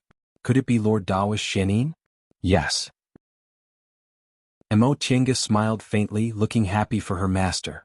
"My master just advanced to the nascent soul realm a few years ago. I didn't expect Senior Martial Brother Ren to have also heard of him." A few years ago, Lord Taoist Xuanin's nascent soul ceremony shook the entire celestial pole. Who doesn't know about him? Ren Yufeng's tone became a bit more polite. "I never expected Junior Martial Sister Yi to be Lord Taoist Xuanin's brilliant disciple. I've truly been disrespectful." Chapter 180. Upon learning that Mo Qianga was Lord Taoist Xuanin's disciple, Ren Yufeng's attitude immediately changed. Originally, although he didn't look down on Mo Qianga like Jiang Shanghang and the other disciples of his school, he only maintained a superficial respect for her. Now, however, his gaze was filled with respect. A nascent soul cultivator's disciple, even if it was only a nominal disciple, was several times more noble than a core formation cultivator's disciple. According to Ren Yufeng's conjecture, Mo Qianga was most likely still an official disciple. Because Lord Taoist Xianin hadn't formed his nascent soul for long, most of his disciples were definitely still in the foundation building realm. However, based on the cultivation level and methods Mo Qianga displayed, she was definitely qualified to be an advanced inner disciple of a core formation cultivator. Ren Yufeng corrected his attitude in his heart, but at the same time he was secretly jealous. Why did other people have this kind of luck to become a disciple of a core formation cultivator? Coincidentally, Master actually formed his nascent soul, so he had to painstakingly plan everything himself? However, no matter how jealous he was, he still had to put on a polite attitude. Fortunately, Mo Tiange wasn't an arrogant person, so he didn't feel too uncomfortable. The two chatted for a while, and Lu Rongxing and Xiang Jiang's injuries were finally treated. Senior Marshal Brother Ren. The person who called out to them was an early-stage foundation-building cultivator named Tang Fong. He seemed to be the youngest among the 9 people from Zhengfa sect. He cast a somewhat timid glance at Mo Tiange, then said to Ren Yufeng, "Senior Marshal Brother Lu and Senior Marshal Brother Xiang's injuries have already stabilized. Should we leave now?" Ren Yufeng looked around. Sure enough, Lu Rongxing and Xiang Jiang both stood up. Although their faces were still deathly pale, their expressions were already at ease. The 5th-rank water carp beast's carcass was also dealt with. "Then let's continue." Ren Yufeng then turned towards Mo Tiange and said, "Junior Marshal Sister Yi, you don't mind if we divide the demonic beast's carcass after we leave the land of Hiding Dragon, right?" "I don't mind." The group of 10 people once again met up. With Ren Yufeng leading the way, they continued their journey. Mo Tiange silently followed the group, but she had a bad premonition in her heart. Both Lu Rongxing and Xiang Jiang seemed to be seriously injured. Even if they suppressed their injuries, it was likely that they would not be able to exert much power. Ren Yufeng was too arrogant, Tang Fong and Yu Xiaoran were too inexperienced. The 2 female cultivators Ai Xian and Xia Hoyuan didn't seem to have any opinions of their own. There was also a male cultivator named Qiu Jiming, but she still couldn't tell what he was thinking at the moment. Jiang Shanghong, on the other hand, was someone she was familiar with. Whether it was his methods or his wisdom, he wasn't weak. For this team to enter a place guarded by a rank 5 demonic beast was truly not a good thing. She really didn't believe what Ren Yufeng said about only having a 7th-rank demonic beast guarding the door. How could a place with a so-called divine dragon's breath be simple? During the silence, Ren Yufeng took the lead and stopped. He turned around and said, "Junior Marshal brothers and sisters, we've arrived at the Divine Dragon Monument. Prepare to remove the restrictions." "We've arrived?" Mo Tiange was puzzled. Didn't the Divine Dragon Monument have the breath of the Divine Dragon? Why didn't she feel it at all? Looking up, the surrounding scenery was no different from other places. It was still dark blue seawater and corals everywhere. "Junior Marshal Sister Yi," Ren Yufeng called out, "there's a restriction around the Divine Dragon Monument. We have to remove it first before we can go in. Junior Marshal Brother Xiang and Junior Marshal Brother Lu are both injured, and the cultivation levels of the others aren't high enough. Can you lend me a hand?" Mo Tiange muttered to herself for a moment, then nodded. "All right." Aside from her, there were no other middle-stage foundation-building cultivators present. After obtaining her permission, Ren Yufeng pointed at the area next to him and said, "This restriction was placed by a nascent soul senior in our school. I have a method to remove it temporarily, but it consumes too much spiritual aura, so we need to lay a spirit-gathering formation first. However, a temporary spirit-gathering formation can't accommodate so many people at the same time. Right now, aside from me, Junior Marshal Sister Ye's cultivation level is the highest, so I'll have to ask Junior Marshal Sister Yi to stand together with me in this spirit-gathering formation. When the time comes, you only need to transmit your spiritual aura to me." Mo Tiange did as she was told, and Ren Yufeng immediately laid a simple spirit-gathering formation around the 2 of them. Mo Tiange looked at it. This spirit-gathering formation wasn't ordinary, it seemed to be the work of a core formation cultivator. This Ren Yufeng was quite rich, but why didn't he have any effective methods when he was fighting the water carp beast? She didn't have much time to think. After the spirit-gathering formation was laid, Ren Yufeng started to cast an art. He took out a jade slip, then wiped his finger, forcing a drop of blood essence to drip onto the jade slip. A ray of light shone from the jade slip. In an instant, the spirit-gathering formation shone brightly and spiritual aura crazily gathered. "Junior Marshal Sister Yi, lend me a hand," Ren Yufeng shouted. Mo Tiange didn't say a word. She just put her palms together, gathered spiritual aura, pressed it against the middle of Ren Yufeng's back, then transferred her spiritual aura into his meridians. The light from the jade slip became brighter and brighter until it finally condensed into a spiritual light. In a split second, Mo Tiange felt all the spiritual aura in her body madly rushing towards Ren Yufeng's body. To be exact, she wasn't transferring spiritual aura into Ren Yufeng's body. Rather, Ren Yufeng was absorbing her spiritual aura. That jade slip absorbed both Ren Yufeng's and her spiritual aura, but it still greedily absorbed the spiritual aura from the spirit-gathering formation. Emo Chenga had no choice but to take out a restorative panacea and stuff it into her mouth. However, the little bit of spiritual aura she received was still quickly absorbed by the jade slip. Emo Chenga's expression couldn't help but change. What kind of restriction was this? She already had the token, but it still needed so much spiritual aura. Wasn't this too overbearing?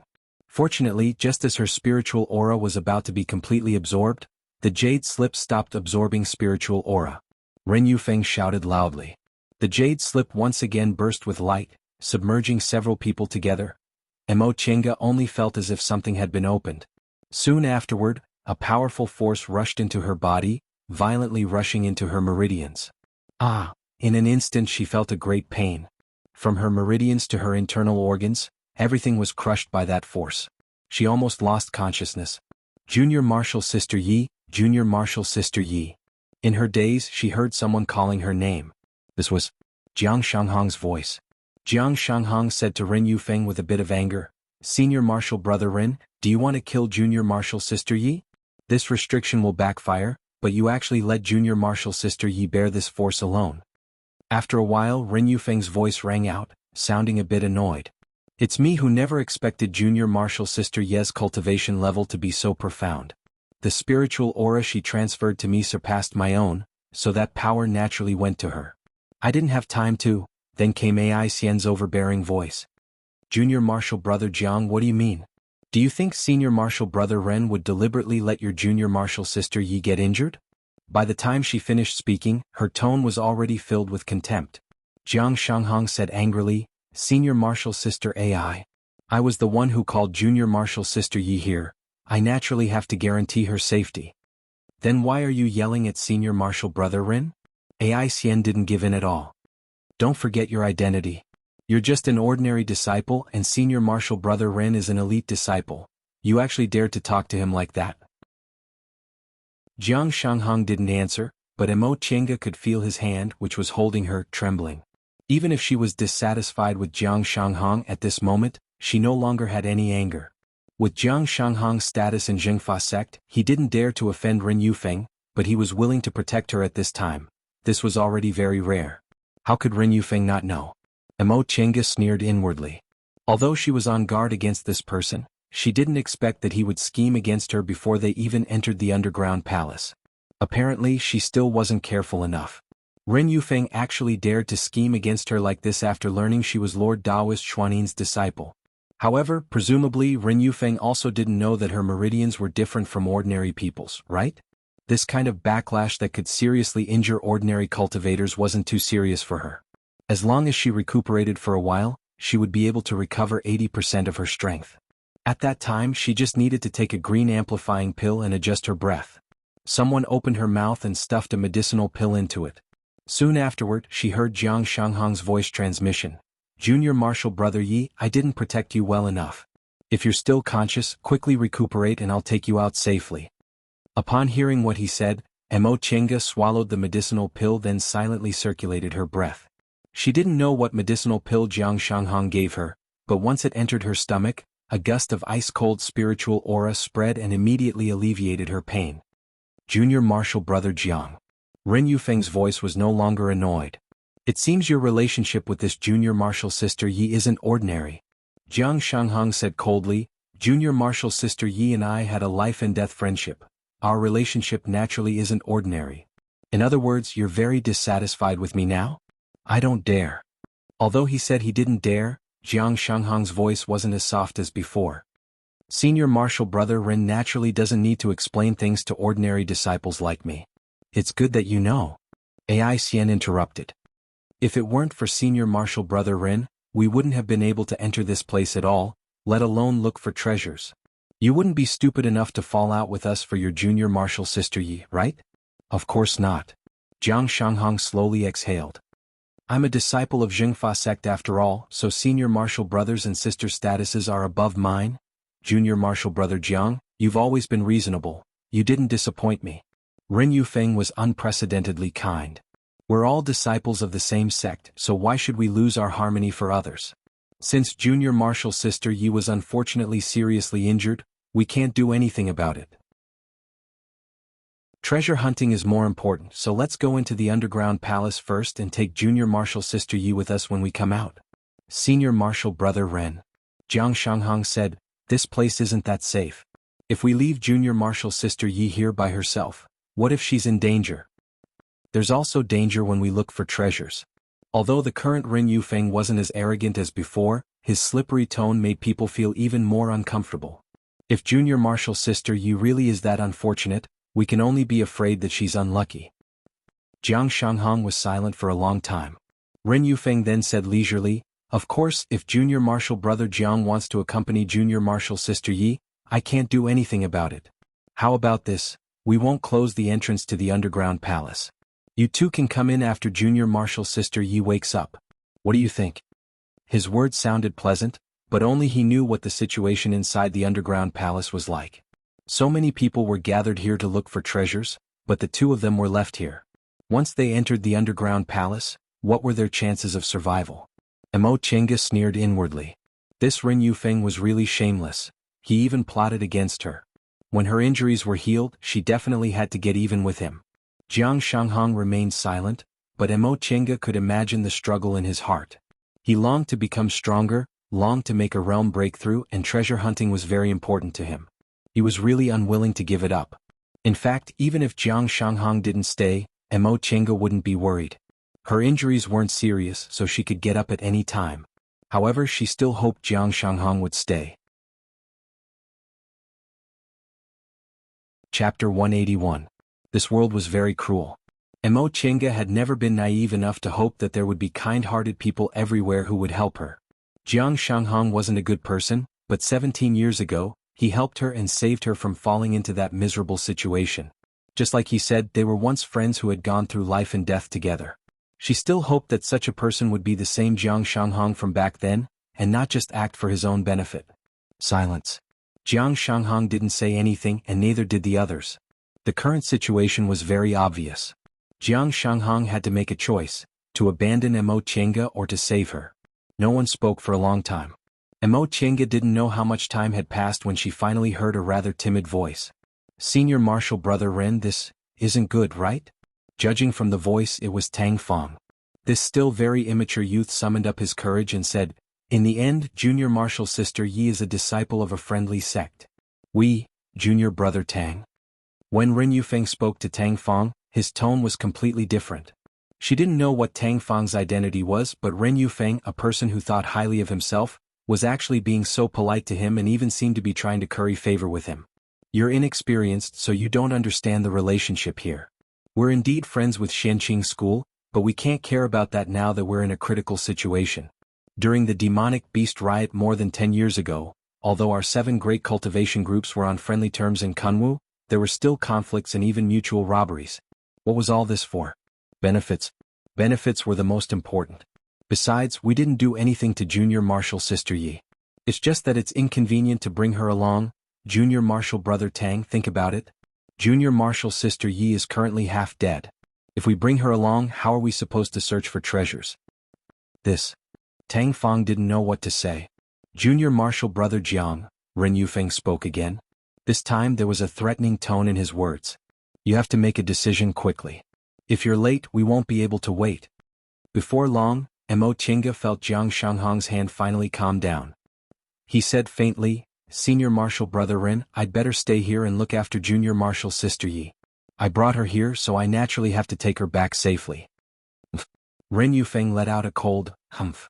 Alright, then we don't need to say anything more. Junior brothers and sisters, let's go. Afterward, she sensed spiritual aura fluctuations. Presumably, they were opening the entrance to the underground palace. Soon after, she heard footsteps moving further and further away. Aside from Mo Chenga and Jiang Shanghong, there was no one else at the scene. Jiang Shanghong dejectedly sat down and held his head. Mo Chenga opened her eyes and slowly sat up. Senior Marshal Brother Jiang? Jiang Shanghong abruptly raised his head. He was startled. Junior Marshal Brother Yi, my injuries aren't that serious. She smiled and then put on a serious expression. This matter. Thank you, Senior Marshal Brother Jiang. Jiang Shanghong naturally knew what she was thanking him for. At this moment he was surprised and happy, but he also felt dispirited and regretful. His heart was filled with a myriad of complicated feelings. In the end he just forced a smile and said, "Junior Marshal Brother Yi, I'm sorry. I promised you so much, but in the end, this has nothing to do with Senior Marshal Brother Jiang. I'm very touched that Senior Marshal Brother Jiang gave up the opportunity to enter the underground palace with them for me. However, doesn't Senior Brother Jiang regret it?" Jiang Shanghong smiled bitterly. "I regret it a little. But between Junior Marshal Brother Yi and that Senior Marshal Brother Ren, I still believe Junior Marshal Brother Yi a bit. That Senior Marshal Brother Ren usually treats his fellow disciples very harshly, but now that he plotted against Junior Marshal Brother Yi, I think with his personality, he definitely won't give me many things when the time comes, so it'd be better if I didn't enter. Maybe Junior Marshal Brother Yi will give me some treasures to thank me." What he said was true, but it was also a way to seek joy in the midst of suffering. Mo Chinga was now no longer angry with Jiang Shanghong, so she smiled and said, "Why not?" Jiang Shanghong turned to look at her. "Junior Marshal Brother Yi, do you really want to give me a treasure?" Mo Chinga smiled mysteriously. "Ren Yufeng plotted against me, so I'm afraid there's something good inside. Since he's heartless, I'll also be unjust. Let's go rob him." She spoke casually, but Jiang Shanghong was hesitant. "Junior Marshal Brother Yi, I know you're different from before, but Senior Marshal Brother Ren and the others are also weak and they have a lot of people. We won't be able to defeat them if we fight. Besides, I'm a disciple of Zhengfa sect, so going against them is indeed a bit." Mo Chinga raised her eyebrows. "What's there to be afraid of? If we can't do it in the open, we'll do it in the dark. Your two Senior Marshal brothers are injured, so there's nothing to worry about. Aside from that Ren Yufeng, who I don't know what tricks he has, I don't think the others are difficult to deal with. If Junior Marshal Brother Jiang, you're afraid of being blamed by the group when you go back, we'll just kill them all. At that time we'll do whatever you say." Jiang Shanghong was gobsmacked. "Junior Marshal Brother Yi, this? If people don't offend me, I won't offend them. We'll talk about the others later, but I must kill Ren Yufeng. If I hadn't been careful and wasn't seriously injured, I would have been half dead because of his scheme just now. He even wanted to leave me here to fend for myself. Humph." As she spoke, Mo Chenga looked at Jiang Shanghong. "Senior Marshal Brother Jiang, in the past you were also a decisive person when it came to killing. Why are you so hesitant today?" Jiang Shanghong was stunned and fell silent. "That's right. When he was in Yunwu sect he was pushed aside by everyone, so his personality wasn't like this. When Jiang Qingxian bullied him he endured it, but now that he had the opportunity he killed Jiang Qingxian without the slightest hesitation and fled Mount Yunwu. However, when he arrived in the northernmost region, he became an immortal master of a tribe and was worshipped by all the mortals in the tribe. He also became an official disciple of one of the Celestial Pole's 7 great cultivation groups and was no longer bullied as he had been before. Thus, he began to carefully protect the people in front of him. Ren Yufeng was arrogant, but he accepted it. Ren Yufeng was arrogant, but he also tolerated it. Unlike when he was in Yunwu sect, where it was practically impossible for him to survive, he no longer had the decisiveness he once had. He was more open-minded and broad-minded than before, but he had also lost his former sharpness. Thinking up to this point, Jiang Shanghong slowly exhaled. He then said sincerely, "Thank you for the reminder, Junior Marshal Brother Yi." It wasn't too late for him to know now. He had to constantly adjust the direction he was advancing in. In the past he had been trapped by hatred. Now he had walked out of it. Now he had lost his resolve. In the future he would remind himself. "Alright, Junior Marshal Brother Yi, I don't care if you want to kill Senior Marshal Brother Ren. However, I hope you can let Junior Marshal Brother Tang Fong go. I have a good relationship with him and his temperament is also very simple. He's not a bad person." Just now, Tang Fong even interceded on her behalf, so Mo Chenga remembered his kindness. She immediately nodded and said, "I only want to kill Ren Yufeng. It'll be fine as long as the others don't provoke me." Jiang Shanghong finally felt relieved. A hint of a smile finally appeared on his face. "That's good. Junior Marshal Brother Yi, we're bound together now and I still want to stay in Zhengfa sect. If you only want to kill Senior Marshal Brother Ren, I'll naturally have a way to escape punishment. However, the others are my fellow disciples after all." "I understand. Senior Marshal Brother Jiang was willing to stay just now, so I'll remember this kindness. I naturally won't make things difficult for Senior Marshal Brother Jiang." Once she finished speaking, Mo Chenga stood up and scanned her surroundings. There was now a transporting formation at the place where they activated the restriction just now. Mo Chenga muttered to herself for a moment then asked, Senior Marshal Brother Jiang, if we need to activate the restriction to enter the Divine Dragon Monument, how did they lure that water carp beast out just now? Jiang Shanghong said, this was actually that water carp beast's special ability. I don't know if it mutated or if it obtained some fated chance, but it unexpectedly ignored the restriction laid by our nascent soul seniors. Fortunately, it couldn't penetrate the special terrain of this land of hiding dragon, so we were able to escape. When we left last time, Senior Marshal Brother Ren tore off its scales. He probably used those scales to lure it out. Mo Chinga's heart was moved. Demonic beasts didn't have magic weapons, so its special ability might be attached to its body. That being the case, could the carcass of that water carp beast be made into a magic weapon that could pass through restrictions? Junior Marshal Brother Yi? Jiang Shanghong was somewhat hesitant as he stared at the restriction. I'm guessing it must be quite dangerous inside. Do we really want to go in? Of course we want to go in. Why wouldn't we? Mo Chinga, who originally didn't have much interest in this so-called underground palace in the land of hiding dragon, was now very determined. For no other reason than Ren Yufeng plotted against her like this, she had to get revenge. All right. Jiang Shanghong nodded and made up his mind. Nothing ventured, nothing gained. If we want fated chances, we have to take risks. Back then, when he was still in Yunwu sect, he didn't care about this kind of thing at all. In recent years, his smooth life had really worn away his drive. Junior Marshal Brother Yi. Before entering the transporting formation, Jiang Shanghong asked, are your injuries really okay? Of course. This is all thanks to Senior Marshal Brother Jiang's medicinal pills. If it weren't for them, I wouldn't have recovered so quickly. The medicinal pills Jiang Shanghong gave her were even more effective than green amplifying pills. Green amplifying pills were Danding School's Yu Clan's heirloom medicinal pills.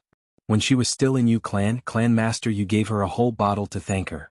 In Mo Chinga's eyes, green amplifying pills were already excellent healing medicinal pills for people before they reached the nascent soul realm. However, the medicinal pills Jiang Shanghong gave her were even more effective than green amplifying pills. She just didn't know what kind of spiritual pill it was. Jiang Shanghong didn't say anything and Mo Chinga also didn't ask. The two of them stepped into the transporting formation. With a flash of light, they entered another place. As soon as they entered, Mo Chinga was immediately shocked. This aura, she was surrounded by dusky seawater, which was completely different from the dark blue outside. It was gloomy, depressing, and desolate. She was surrounded by an aura that was majestic and sacred, vast and silent, as if it came from ancient times, carrying the loneliness and vastness of eternity. Inside this aura, Mo Chinga felt as if she had returned to ancient times, when wind and clouds gathered, spiritual beasts gathered, and cultivators roamed freely, that distant era, that ancient aura, that kind of sacred coercion. Divine Dragon's Breath. No wonder it was called Divine Dragon's Breath. Mo Chinga couldn't imagine any other name more appropriate than Divine Dragon's Breath. She raised her head and saw a tall stone tablet standing in the middle of the open space. A vivid divine dragon was painted in the center of the tablet, and numerous characters were engraved all around it. The engravings were still clear, but the dark color on the surface showed that it had experienced a very long time. This was the divine dragon tablet that had been passed down for several thousand years in Zhengfa sect.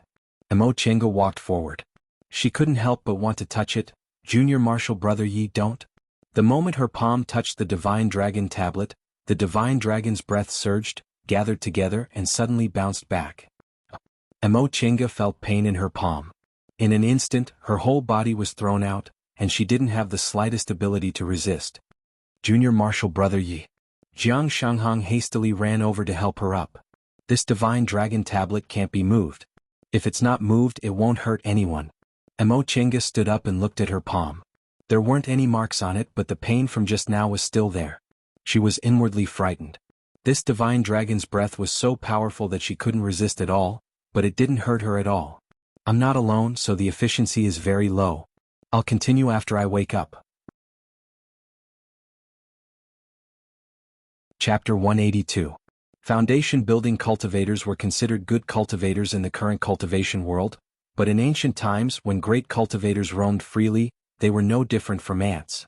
Mo Chinga stared at the divine dragon monument in front of her. For the first time she felt she was so small that she was nothing more than a drop of water in this vast ocean. The ocean was so vast that she would disappear in the water with just a wave. This was the spiritual aura pressure of an ancient divine beast, although it was only a little bit of its aura. Not to mention foundation building cultivators, even nascent soul cultivators couldn't resist this kind of spiritual aura pressure. Junior Martial Brother Yi. Upon hearing Jiang Shanghang's voice, Mo Qingge regained her composure and said with a sigh, "No wonder it's called the Divine Dragon's Breath. It's so powerful," Jiang Shanghang said. "If Junior Martial Brother Yi enters the underground palace, you'll find that the Divine Dragon's Breath inside is even more powerful." An even more powerful Divine Dragon's Breath. Mo Qingge muttered. An even more powerful Divine Dragon's Breath proved that the underground palace wasn't an ordinary place. It might even be extremely dangerous. What kind of treasure could make Ren Yufeng plot against her before even entering? Forget it. I won't think about it anymore. Let's go inside first. Mo Qingge looked around, then asked Jiang Shanghang, "Senior Martial Brother Jiang, where's the entrance to the underground palace?" Jiang Shanghang led her around the Divine Dragon Monument and saw a dark hole on the flat ground. If one didn't pay attention, they might think it was a hole dug by some undersea fish and shrimp. "Here?" Jiang Shanghang said, "This hole definitely wasn't opened with a real technique. Maybe it was attracted by the same Divine Dragon's Breath here, so it was exposed." Many secret places were hidden and unknown in the beginning, but nothing could resist the passage of time. Slowly, the original power would fade away, and this underground palace was probably the same. The two of them checked their belongings. Once they were ready, Jiang Shanghang walked in front and they slowly sank into the entrance of the underground palace. The dark space and narrow stone passage were no different from the underground palace on land. As soon as they entered the underground palace, their minds went blank for a moment because the aura of the Divine Dragon was even denser. This kind of sacred and boundless aura, which carried with it an ancient pressure, caused little cultivators like them to tremble with fear. After silently adjusting her breath for a while, Mo Qingge finally calmed down. Even under the effect of the soul-refining art, she still felt deeply awed. Jiang Shanghang had the same expression on his face. He said softly, "Junior Martial Brother Yi, be careful. This path isn't the correct entrance. There might be a trap." Mo Qingge asked, "Where did you go last time?" "Last time, apart from Senior Martial Brother Rin, we only made it this far." As they spoke, they passed through the long stone path and entered a stone room. This stone chamber was extremely high, deep, and vast. There was no longer any light from the entrance, and they could not see the end of it with only a few moonstones. There was nothing else in the stone room. It did not look like a hall, nor did it look like a hall. It seemed to be just a slightly wider stone path. "Turns out that water carp beast lived here. I wonder how many years it's been here," Jiang Shanghang said as he slowly swam to the four walls to examine them. Mo Qingge said, "Based on the appearance of this stone room, it's at least 10,000 years old. That water carp beast was only in the 5th rank. No matter how long it lived, it couldn't have lived for more than 10,000 years, right?" Jiang Shanghang was startled, but he soon nodded. "That's right. Could it be that the water carp beast isn't from the underground palace?" "It's possible. Didn't you say it completely disregarded the restrictions around the Divine Dragon Monument?" The two of them glanced at each other and were silent again. If the water carp beast wasn't the spiritual beast guarding this underground palace, then this underground palace either didn't have any spiritual beast guarding it, or it was much more dangerous than the water carp beast. If it was the former, it would be easy to deal with. They only needed to keep moving forward and kill Ren Yufeng. But if it was the latter, it wasn't a place foundation building cultivators like them could barge into. They would instead lose their lives for nothing. The two of them pondered for a while.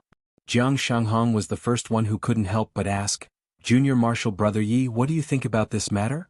Mo Qingge muttered to herself and said slowly, "In fact, there's nothing to be afraid of. The 8 of them are walking in the front. If there's any danger, we can just retreat quickly. Wouldn't that be fine?" In fact, what she was thinking was that they wouldn't have no time to enter the virtual sky world, right? Jiang Shanghang's cultivation level was lower than hers, so she had several ways to knock him out in an instant, then bring him into the virtual sky world. Jiang Shanghang hesitated for a moment but eventually nodded. "You're right. Then should we follow them? And we'll walk for a while first. If we're sure there's no danger, we'll go somewhere else." Jiang Shanghang nodded in agreement. The two of them set off again. This indeed wasn't a stone room, it was a spacious stone path. This stone path was very long. They walked slowly for a long time, but they still hadn't reached the end. Fortunately, there were traces left by the 8 people ahead of them along the way. They didn't dare to use their fleeing technique. First, they were afraid they'd be discovered by the other 8 people. Second, they were worried there might be some dangers along the way. Judging from the traces along the way, the 8 people ahead of them also went through several battles, but their opponents weren't demonic beasts. Instead, they seemed to have encountered some traps and the path had collapsed. Fortunately, with these people leading the way, Mo Qingge and Jiang Shanghong didn't encounter any danger along the way. After walking in silence for a while, they finally entered a large hall. The tall, heavy stone door was half open. There were dragon patterns engraved on it that looked like the Divine Dragon Monument. After stepping through the door, they saw towering stone pillars supporting the entire hall.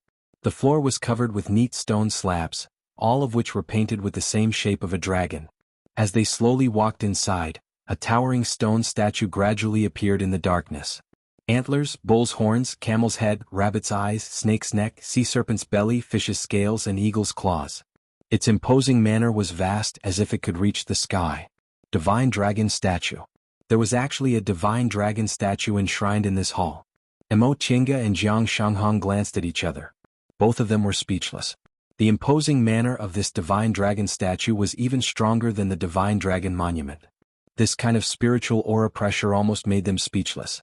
Mo Qingge took a deep breath and said, "This isn't an ordinary place." Jiang Shanghong nodded with a pale face. The two of them retreated almost to the door before the spiritual aura pressure lessened. After a moment of silence, Mo Qingge suddenly said, "Senior Martial Brother Jiang, in your opinion, what kind of place is this?" Jiang Shanghong turned to look at her, puzzled. "Junior Martial Brother Yi, what do you mean?" Mo Qingge turned sideways and pointed at the shallow carvings on the back of the stone door. "Look what's carved here?" Filled with doubts, Jiang Shanghong walked closer to take a closer look. "This is just a very ordinary mural. If it's a relic from tens of thousands of years ago, it wouldn't be strange to have these things." "Yes, but take a look. What's carved on it?" Jiang Shanghong turned to take a look. After a while he was shocked.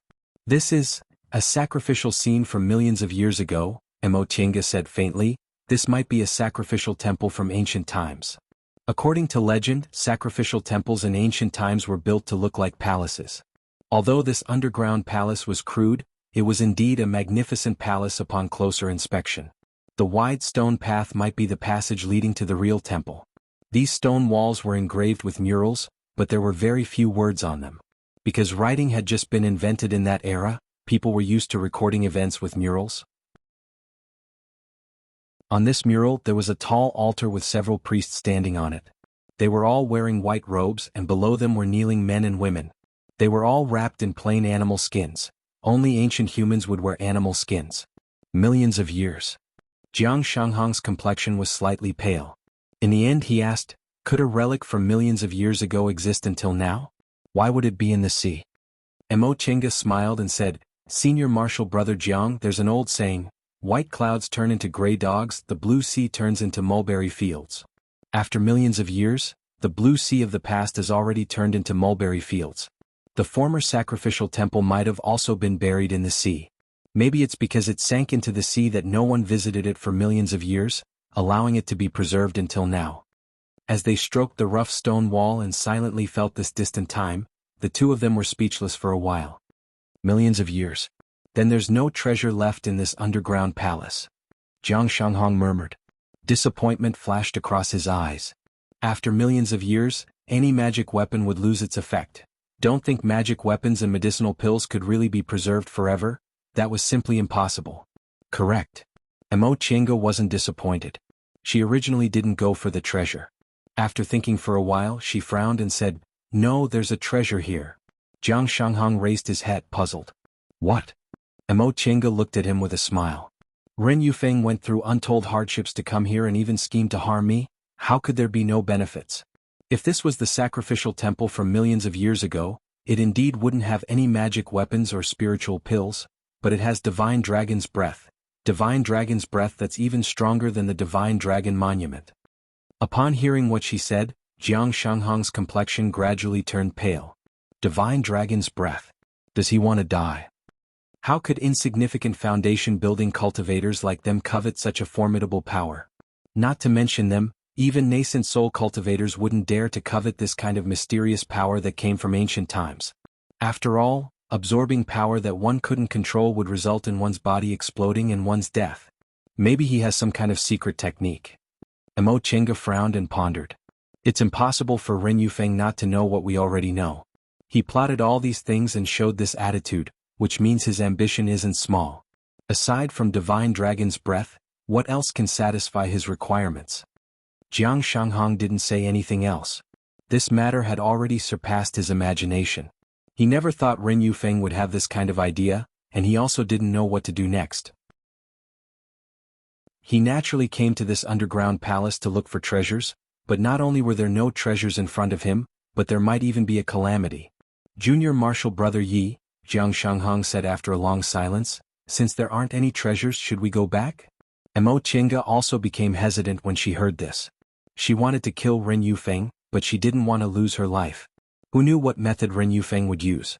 If he succeeded and possessed Divine Dragon's breath, his cultivation level would definitely increase greatly. At that time, whether she could defeat him or not would be a problem. If he didn't succeed and his body exploded, would his method have any other effects? What if he implicated her? The two of them looked at each other and pondered for a long time, but neither of them could come to a decision. Chapter 183. While the two of them were still thinking about their escape route, they heard a loud rumble coming from inside. Then there was a strong spiritual aura fluctuation. Mo Chenga and Jiang Shanghong glanced at each other. Such a violent spiritual aura fluctuation. What happened? In the next moment, the aura filling the Divine Dragon Palace suddenly became turbulent and surged towards the back as if it had a mind of its own. At first, this phenomenon was slow. They only felt the Divine Dragon's breath slowly flowing towards the Divine Dragon statue, but later, it became faster and faster as if something was sucking it away. The two of them became more and more surprised. They were sure something had happened, but they didn't know what to do. At the end of this stone passage was the main hall worshipping the Divine Dragon. There was no other way. Something must have happened behind the Divine Dragon Palace. However, the pressure from the Divine Dragon's breath was too great in this underground palace. They couldn't spread their divine sense at all, so they could only go to the end of the hall to see what was going on. But with such a strange phenomenon in front of them, they didn't know whether they would be in danger if they went there themselves. They didn't have time to think too much. Suddenly, they heard a heavy noise coming from the depths of the hall, as if a stone door had been knocked open. Then they heard chaotic footsteps mixed with urgent shouts. Quick! Let's go! This voice. The two of them turned around and bumped into several people who were running out in a hurry. Junior Marshal Brother Tang. Senior Marshal Brother Jiang. Jiang Shanghong and Tang Fong looked at each other in a daze. Soon after, Tang Fong ran over, pulled Jiang Shanghong's hand and ran outside. Senior Marshal Brother Jiang, let's go. Mo Chenga swept her gaze over them. There were only 4 Zhengfa sect cultivators running out from behind the Divine Dragon Palace. Tang Fong, Yu Xiaoran, Qiu Jiming and Xiahou Yuan. The 4 of them looked flustered and pale, and Yu Xiaoran was even injured. The other 4 people were nowhere to be seen. As soon as they came out, Tang Fong pulled Jiang Shanghong and ran with all his might. Mo Chenga could only run with him. Zhengfa sect cultivators were very fast when using the water escaping technique. Even with the cloud-treading boots, Mo Chenga still found it difficult to keep up. Junior Marshal Brother Tang, what's wrong? Where are Senior Marshal Brother Ren and the others? Why are we running? What happened? Jiang Shanghong asked as he ran. Tang Fong gasped for breath. Senior Brother Ren. Senior Brother Ren, he. Before Tang Fong finished speaking, Qiu Jiming shouted angrily, you're still calling him Senior Apprentice Brother Ren. He's clearly plotting against us from the beginning to the end. Jiang Shanghong was startled. What? Senior Brother Ren also. Qiu Jiming supported the injured Yu Xiaoran and pointed at the wound on Yu Xiaoran's chest. This was done by Senior Brother Ren. There are no treasures here at all. He used us to enter this underground palace, inherited the Divine Dragon's breath and then killed us. What? Jiang Shanghong was astonished. Although he had already guessed this, he thought the possibility was 0. She never expected Ren Yufeng to really think this way. Does he want to die? Even our nascent soul grandmasters don't dare to offend that Divine Dragon breath, but he. The one who interrupted was Xiahou Yuan. She was also very angry. Actually, he obtained a secret technique from here last time. He can use the aura of an ancient divine beast to modify his body so that he has the inheritance of a divine beast. After obtaining this secret technique, he prepared himself well and used us to enter this underground palace. Now that he's done, he still wants to kill us. Mo Tiange wasn't surprised to hear what Xiahou Yuan said. Just now she and Jiang Shanghong discussed this matter. Ren Yufeng must have had some kind of secret technique, which was why he wanted to obtain the divine dragon's breath. What Xiahou Yuan said just verified this theory. Then what about Senior Marshal Brother Lu and the others? Tang Feng looked sad. Senior Marshal Brother Lu and Senior Marshal Brother Xiang used up all their spiritual aura and were injured by the water carp beast when they were in charge of the formation. They couldn't run away, so they were killed by Senior Marshal Brother Ren right away. Senior Marshal Sister Ai was also. Senior Marshal Sister Ai was always close to Senior Marshal Brother Ren, but I never thought he'd also kill Senior Marshal Sister Ai. What about now? Upon hearing what they said, Jiang Shanghong nervously turned to look behind him. Ren Yufeng didn't chase after them.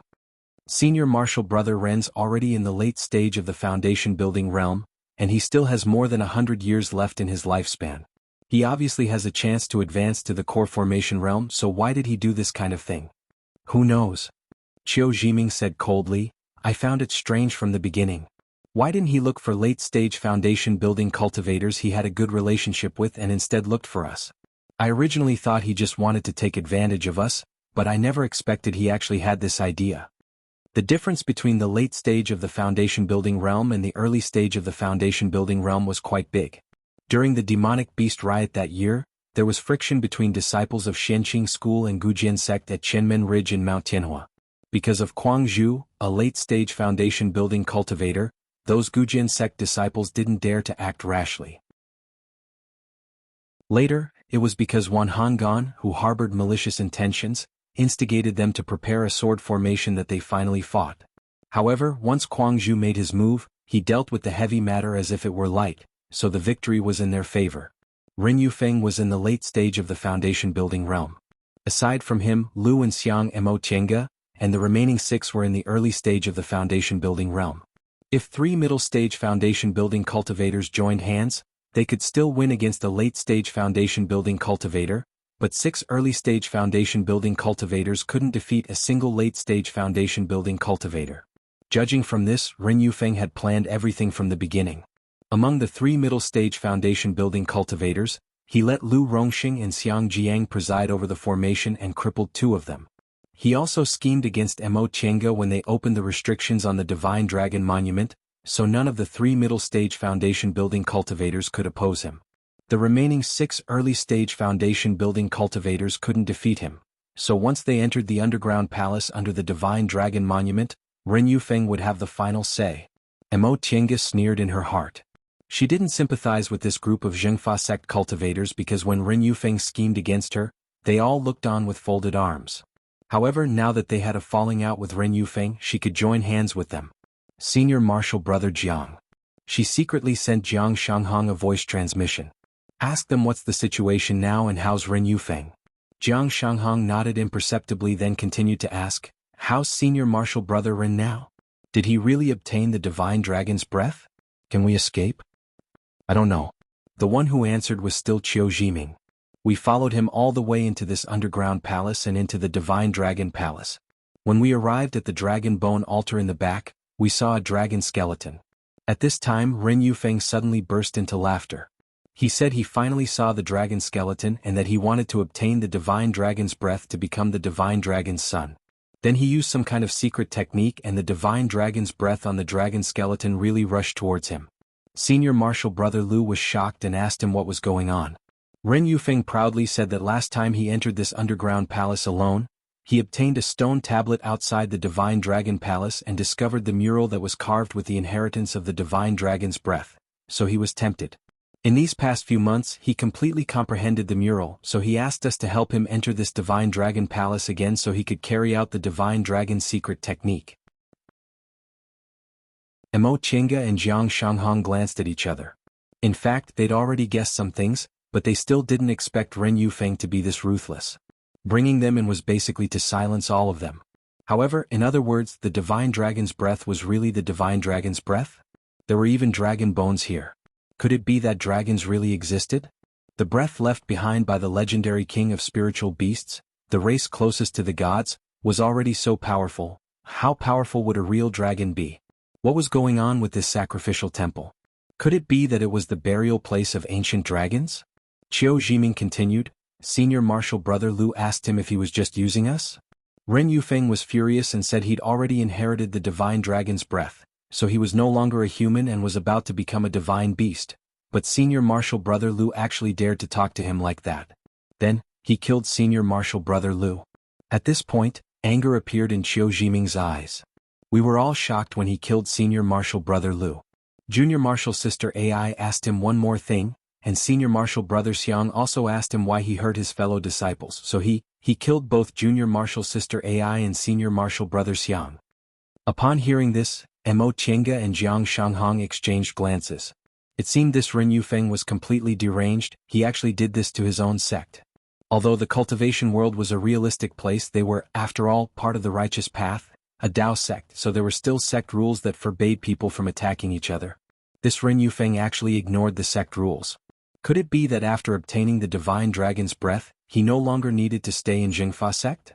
Or perhaps he was certain they couldn't escape. When she thought of the latter possibility, Mo Qiange couldn't help but feel a chill run down her spine.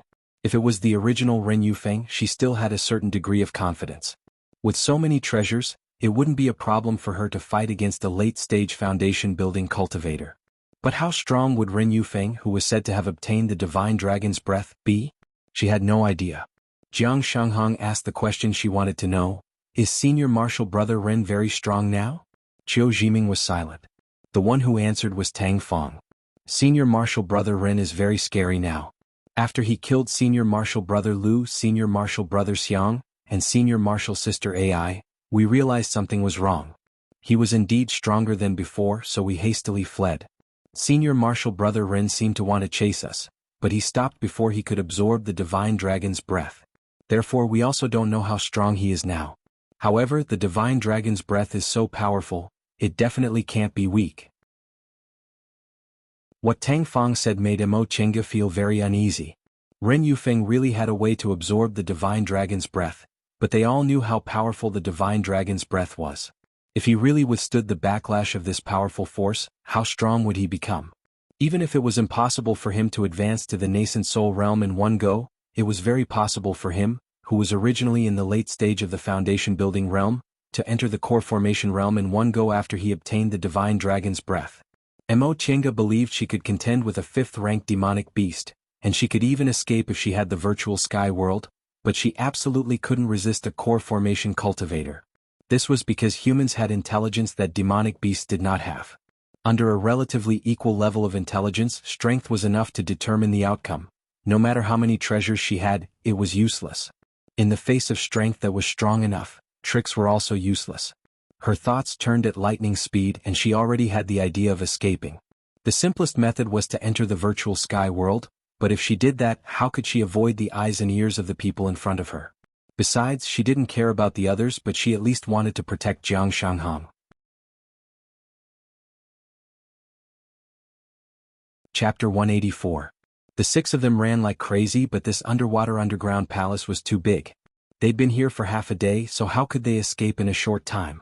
At the same time, all the divine dragon's breath in the underground palace rushed towards the divine dragon palace. Mo Qiange cast a glance behind her. The pitch-black passage was peaceful. Only the faint light from the moonstones they carried was visible. However, this tranquility contained a spiritual aura pressure that made her tremble with fear.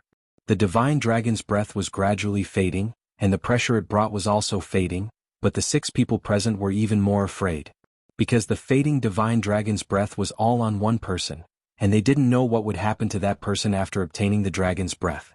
As they ran, they suddenly heard a deafening roar. The water surged and the underground palace shook. The expressions of the 6 people changed dramatically. The roar was deep and unclear, but they could hear the majesty in it. The might of the divine dragon. Could it be that Ren Yufeng really succeeded? Senior Marshal Brothers. Tang Fong called out with an ugly expression. What should we do? Qiu Jiming looked bitter. Run. We can only run for our lives. I hope that Ren Yufeng hasn't finished yet so we can run back to the sect to report. Then he looked at Yu Xiaoran, who he was half dragging, with a pained expression. Junior Marshal Brother Yu's injuries are very serious. I'll take him with me. The rest of you should use your abilities to run for your lives as quickly as possible. Senior Marshal Brother Qiu. Tang Fong's expression changed. You mean, one of us has to run back to the sect to report, otherwise we'll all die here. Senior Marshal Brother Chiu is right. Xiahou Yuan's gaze was stern. Junior Marshal Brother Tang. Don't be so wishy-washy. Right now, saving our lives is more important. Tang Feng's gaze darkened. He clenched his teeth and nodded. All right, we'll run for our lives separately. Whoever can escape will go back to the sect to report, but if we can't, then we'll consider ourselves unlucky, Jiang Shanghong said with a ruthless expression. Jiang Shanghong said with a ruthless expression on his face, once we leave this underground palace, we'll split up and run for our lives. That way, our chances of escaping will be a bit higher than running together. Apart from this, there was no other way. Mo Chenga was silent as she listened to their conversation. They were all disciples of Zhengfa sect, so there was still affection between them. For example, Qiu Jiming was willing to take Yu Xiaoran with him to escape, even though that would greatly reduce his speed. However, she wasn't a disciple of Zhengfa sect, so she only met these people by chance, so she could only take care of herself. Junior Marshal Brother Yi.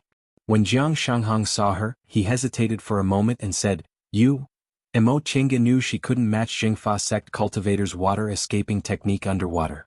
The reason she was able to keep up with them now was partly because the power of her cloud-treading boots was extraordinary and partly because Yu Xiaoran was injured, which slowed down their speed. Don't worry, Senior Marshal Brother Jiang, Mo Chenga said faintly, although my fleeing technique isn't good, I still have some life-saving methods. She originally planned to find an opportunity to knock Jiang Shanghong unconscious and bring him into the virtual sky world, which could also be considered as repaying him for staying behind to protect her life. But now they already had other countermeasures, so it wasn't worthwhile for her to do that.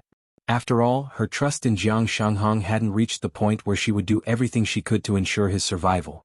Jiang Shanghong's gaze wavered for a moment, but in the end he still clenched his teeth and said, Then, let's leave it to fate. If we're fated, we'll meet again in the future. Mo Chenga nodded, but she couldn't help but sigh inwardly. In all these years there weren't many people she could trust. Before she was 20, there was only her second uncle, and after she was 20, there were only a few people in Shenqing school. Other people she met by chance might temporarily team up with, but in the end they didn't trust each other wholeheartedly. She originally felt the same towards Jiang Shanghong. She was even angry that he concealed his real purpose for coming here. But when he was willing to give up the chance to search for treasures and stay to look after her, she felt maybe she could trust him a bit more. However, she didn't have a chance to verify it now. Let's just leave it to fate. We're all floating duckweeds under the mandate of heaven. We'll meet by chance and part with fate. As long as we're alive, we might have a chance to meet again. When they escaped from Mount Yunwu back then, they never thought they'd meet again. Alright, let's not talk nonsense. Let's split up. Qiu Jiming shouted and took the lead to rush out of the underground palace. The others also didn't hesitate. One by one they followed the water and escaped. Once they were out of the underground palace, they left the transporting formation on the Divine Dragon Monument. Each of them activated their water escaping technique and escaped as fast as they could. Mo Chenga saw 4 flight lights flashing in different directions and disappearing in the blink of an eye. She sighed but didn't follow them. Instead, she turned around and returned to the Divine Dragon Monument's restriction through the transporting formation. These 4 people had a natural advantage in the water, so she was destined to be left behind. If Ren Yufeng took a long time, everyone might be able to escape, but if he eventually caught up to them, the first person he would catch up to would be her. She pressed the space between her eyebrows and silently recited an incantation. The light between her eyebrows grew brighter and brighter, and after several breaths, her figure disappeared from this land of hiding dragon. She touched the space between her eyebrows, causing the bead to float out. With a stroke of her fingertip, a crack appeared in the virtual sky world, allowing her to see the situation outside. With the virtual sky world, whatever the higher-ups thought was impossible. She could hide properly inside the virtual sky world. No matter what kind of existence Ren Yufeng became, he wouldn't be able to find her. Moreover, she also wanted to see how strong Ren Yufeng would become after absorbing the so-called divine beast from the distant past era, the divine dragon's breath.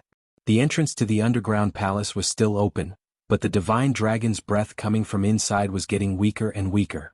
In the end, even the breath from the divine dragon monument also started to flow into the underground palace. It didn't take long for the divine dragon's breath near the monument to completely disappear. Mo Chenga stared at the entrance to the underground palace. She was now inside the virtual sky world. Although she could see the situation outside, she couldn't use her divine sense, so she didn't know whether Ren Yufeng had already chased after her or not. However, since the absorption of the divine dragon's breath had stopped, he should come out very soon. Sure enough, before long Ren Yufeng's figure rushed out of the underground palace's entrance. The moment she saw him, Mo Tiange wrinkled her brows. She wasn't outside, so she couldn't sense Ren Yufeng's momentum at the moment. However, Ren Yufeng's appearance was completely different from before. Ren Yufeng's original appearance was that of a youth in his 20s. Although his expression made people feel uncomfortable, his face was still fair and clean. However, the Ren Yufeng in front of her now had a pitch-black face, a ferocious expression, and his whole body was emitting a black aura as if he was possessed by the devil. Upon seeing his appearance, Mo Tiange's heart thumped. Dragons were immemorial divine beasts. It was rumored that their aura was vast and righteous, and they were the race closest to gods. Whether it was the divine dragon monument or the divine dragon statue in the underground palace, the divine dragon's breath was vast and sacred. However, Ren Yufeng looked like he was possessed by the devil. There wasn't a trace of the holiness of a divine dragon's breath on him. Mo Tiange was sure he didn't absorb the divine dragon's breath and became the so-called son of the divine dragon. What was going on? Ren Yufeng also stepped onto the transporting formation and arrived outside the divine dragon monument's restriction. Mo Tiange pondered for a moment, then pressed the space between her eyebrows. She exited the virtual sky world and once again entered the underground palace. This world had existed for an unknown number of millions of years since the beginning of time. Looking at it now, these millions of years had been divided into several stages. Immemorial era, divine destruction, primordial era, present era. The creation of the primordial world, the transformation of heaven and earth, and the emergence of gods and spirits. This was the distant past era. The distant past era lasted for millions of years. In the beginning it was a world of gods, monsters and demons. Later, humans appeared and the gods left the human world, but spiritual beings remained. The period when monsters and humans lived together was also called the distant past era. The distant past era was a relatively special period of several 100,000 years. Humans were born there, and they slowly became the spirit of all living things. Finally, cultivators appeared. After millions of years, they gained wisdom and learned cultivation methods from monsters and spirits. Those who were close to spirits were immortals, and those who were close to demons were devils. The power of immortals and devils gradually grew stronger, and finally, a great war broke out. The gods who established the world's rules intervened, causing immortals and devils who were powerful enough to move mountains and drain seas to ascend, while monsters and spirits moved to another world. Only cultivators and devil cultivators who weren't powerful enough were left in the human world. The distant past era ended there. Divine beasts were the kings of this period. Divine beasts were the most powerful spirits. They were born with spiritual power, unlike cultivators and devil cultivators who had to cultivate to obtain magic power. Their strength was close to that of gods, stronger than both immortals and devils. They were also the source of human cultivators' cultivation techniques. Judging from the sacrificial scene in this divine dragon sacrificial temple, it should have been a time when humans hadn't appeared for a long time and hadn't cultivated immortals and devils yet. The distant past era lasted for millions of years, and the distant past era was a period of several 100,000 years, which was also the period when humans originated. During this period, gods left the human world, and divine beasts were the most powerful forces humans could come into contact with. They possessed the bloodline of gods, so they were sacred and vast. They were the most powerful kind of power among spirits. In the distant past era, divine beasts were the gods in the hearts of humans. The divine dragon's breath in the divine dragon monument and the underground palace indeed possessed the majesty and sacredness that a divine beast should have. If one really absorbed this kind of divine dragon's breath, their spiritual aura would certainly be upright and pure, and it would absolutely be impossible for it to turn black as if they were possessed. Immortals came from spirits while devils came from monsters. There was absolutely no reason for one to become a devil by absorbing the breath of spirits. Mo Tiange was almost certain that Ren Yufeng's so-called method of absorbing the divine dragon's breath was definitely wrong. But why was it wrong? The secret technique that came from this divine dragon sacrificial temple definitely didn't make one a devil. Otherwise, how could this dense divine dragon's breath be explained? Spirits restrained monsters, and they also had an innate restraining power over devil cultivators. Wherever the divine dragon's breath existed, a devil-like breath shouldn't appear. Unless the breath on Ren Yufeng's body wasn't devil aura, or This wasn't the divine dragon's breath at all. Mo Chenga once again stepped into the divine dragon hall. Without the divine dragon's breath, this divine dragon statue also didn't have its previous spiritual aura pressure. She bypassed the divine dragon statue and stepped through the stone door that Tang Feng and the others escaped from. Although she was already mentally prepared, Mo Chenga was still shocked. This was a huge skeleton. Even though it had lost its life for millions of years, it still emitted a terrifying spiritual aura pressure. This was the divine dragon's bone. The consequence of not sleeping after a long journey was being confused for the whole night. I'll continue at night, so I'll go rest first and crawl slowly. Chapter 185. The huge skeleton laid quietly on the vast square, looking like a real dragon overlooking the human world. Its posture was natural, tall, and holy as if it was alive. The white skeleton didn't change color because of millions of years. Instead, it became even more sparkling and translucent. It was as if she had seen millions of years ago, when a true divine beast was lying on the square, quietly looking down at the humans below. It had a leisurely posture and was being worshipped by humans. Every move it made was filled with the sacred majesty of a divine beast. Even now, its momentum was still overbearing. Mo Chenga slowly approached it, looking up at the ancient divine dragon skeleton. Its momentum was still there, and its spiritual aura was also present. It was holy and vast, just like the divine dragon's breath outside, but even stronger, making it hard for her to breathe. But why did Ren Yufeng become like that? This kind of divine dragon's breath shouldn't cause people to be possessed by the devil. But aside from being possessed by the devil, how else could Ren Yufeng's appearance be explained? Could it be, he used the wrong method? Before she could figure out the reason, Mo Chenga keenly sensed a kind of murderous aura approaching. Under the pressure of the divine dragon's breath, she couldn't spread her divine sense. But this murderous aura didn't need to be sensed by divine sense to be transmitted to her very clearly. As soon as she sensed it, she immediately pressed the space between her eyebrows, launched the virtual sky world, and hid inside. This murderous aura must belong to Ren Yufeng without a doubt. Sure enough, before long, a person flew in from the entrance. It was Ren Yufeng, and he was holding two people in his hands. One was Qiu Jiming and the other was Xiahou Yuan. Upon seeing this, Mo Chenga's heart relaxed. Without Jiang Shanghong he might really have escaped.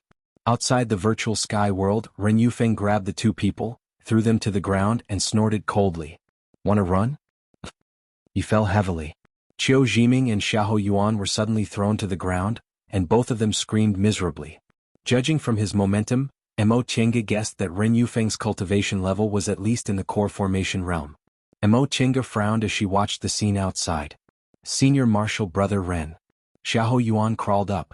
Once she saw Ren Yufeng's murderous expression, she immediately begged, "Senior Martial Brother Ren, in any case we're from the same sect. My master and martial uncle Buki also have a good relationship. Please consider our past friendship and let me go." Ren Yufeng's face, which was covered in black aura, glared at her, but a contemptuous smile appeared on his face. "Let you go? Xiahou Yuan, have you forgotten how you used to laugh at me? Relying on the fact that your Xiahou clan has some status in Zhengfa sect, you secretly mocked me in front of Ai Xian for being so old and having no hope of making a realm breakthrough. Don't you remember?" "I remember it very clearly." "You?" Xiahou Yuan was taken aback, then panicked. "You heard me?" In any case, Ren Yufeng was a late-stage foundation-building cultivator, and on the surface his status was still higher than hers, so Xiahou Yuan definitely wouldn't say this kind of thing to his face. Right now, Xiahou Yuan was completely dumbfounded. She never expected that the person in question would actually overhear her private conversation with her sister, and even wanted to settle the score with her. Ren Yufeng grinned nastily. His originally fair face was now shrouded in black aura, making his smile look even more terrifying. "Before, you were a member of Xiahou clan, so I couldn't do anything to you. I could only swallow my anger, but now..." He opened his hand and a mass of black aura appeared in the hollow of his palm. Under Xiahou Yuan's horrified gaze, the black aura was lightly flung out. It was as light as a feather and didn't seem to exert any force at all. However, once Xiahou Yuan came into contact with the black aura, she suddenly let out a blood-curdling scream. Her scream was so miserable that even the current Mo Chenga couldn't help but tremble. Xiahou Yuan was completely surrounded by the black aura. Her continuous blood-curdling screams came from inside the black aura, and the pain and misery they conveyed was unbearable to listen to. At the same time, Xiahou Yuan seemed to be unable to bear the pain and started to roll on the ground. This place was originally underwater, and because she ate bubble fruit, she had a layer of waterproof barrier around her. Now that she was surrounded by the black aura, that barrier also slowly disappeared. Mo Chenga saw that Xiahou Yuan had lost the barrier and was now completely submerged in seawater. Her eyes, ears, mouth, and nose were all soaked by seawater, and the little bit of skin that was exposed was once again covered by the black aura. She looked like she was in unbearable pain. Mo Chenga wrinkled her brows slightly. Cultivators had a much stronger tolerance for pain compared to mortals, so they definitely wouldn't show such a painful expression. What kind of cruel thing was this in the end? What was so mysterious about this black aura? Why was it able to make a cultivator suffer so much? Qiu Jiming was already stupefied to see such a painful expression on Xiahou Yuan's face, but Ren Yufeng actually looked pleased as if he was enjoying the aftertaste. Xiahou Yuan went from gritting her teeth to enduring the pain to screaming at the top of her lungs. In the end, when the waterproof barrier disappeared, she actually couldn't even scream. Her ears and nose were blocked by seawater, and her face suddenly turned purple. She unconsciously grabbed her own neck, struggling in pain. After a long time, Ren Yufeng probably thought he'd enjoyed enough, so he softly withdrew the black aura. He then smiled and looked at her pitifully. "Tell me, why did you have to do this? If you didn't say anything back then, you wouldn't be like this today." Without the black aura covering her, Xiahou Yuan's whole body was exposed. She no longer had the waterproof barrier, so she was completely submerged in the water. Although she wouldn't drown, her injuries would only worsen. Presumably, this Xiahou Yuan was a young miss of a clan, so she'd never suffered before. After being tormented like this, she was already half dead. Mo Chenga watched this scene with a frown. Ren Yufeng was actually so cruel and morbidly pursuing the pleasure of torturing others. She was almost certain these two people wouldn't survive. Although she was hiding inside the virtual sky world and wouldn't be discovered by Ren Yufeng, what if he absorbed this so-called divine dragon's breath and obtained an ability she didn't understand? Based on Ren Yufeng's current behavior, he definitely wouldn't let her have an easy time. But what was going on with Ren Yufeng? His cultivation level was in the late stage of the foundation building realm, and he was also the disciple of a core formation cultivator. Even Jiang Shanghong was very satisfied with Zhengfa Sek's treatment, so why was he so resentful? After tormenting Xiahou Yuan, Ren Yufeng turned to Qiu Jiming. His expressionless gaze shifted back and forth on Qiu Jiming's body. Qiu Jiming's face turned pale, then red, then pale again. Based on what she saw just now, this Qiu Jiming had a violent temper, but he was also somewhat upright. He was willing to run with the injured Yu Xiaoran even though it would slow him down, and he hated Ren Yufeng's behavior very much. But Mo Chenga really couldn't guess what he would do in the end. Ren Yufeng suddenly walked towards Qiu Jiming step by step. His steps were very slow, but they were very intimidating. In fact, because of his slowness, he was even more frightening. He seemed to enjoy this kind of frightening feeling very much, so he deliberately walked step by step very steadily. Qiu Jiming became more and more frightened. His face became paler and paler, his lips trembled, and beads of sweat the size of beans dripped down from his forehead. Mo Chenga noticed that his breathing was already irregular, and his nostrils were opening and closing rapidly and powerlessly.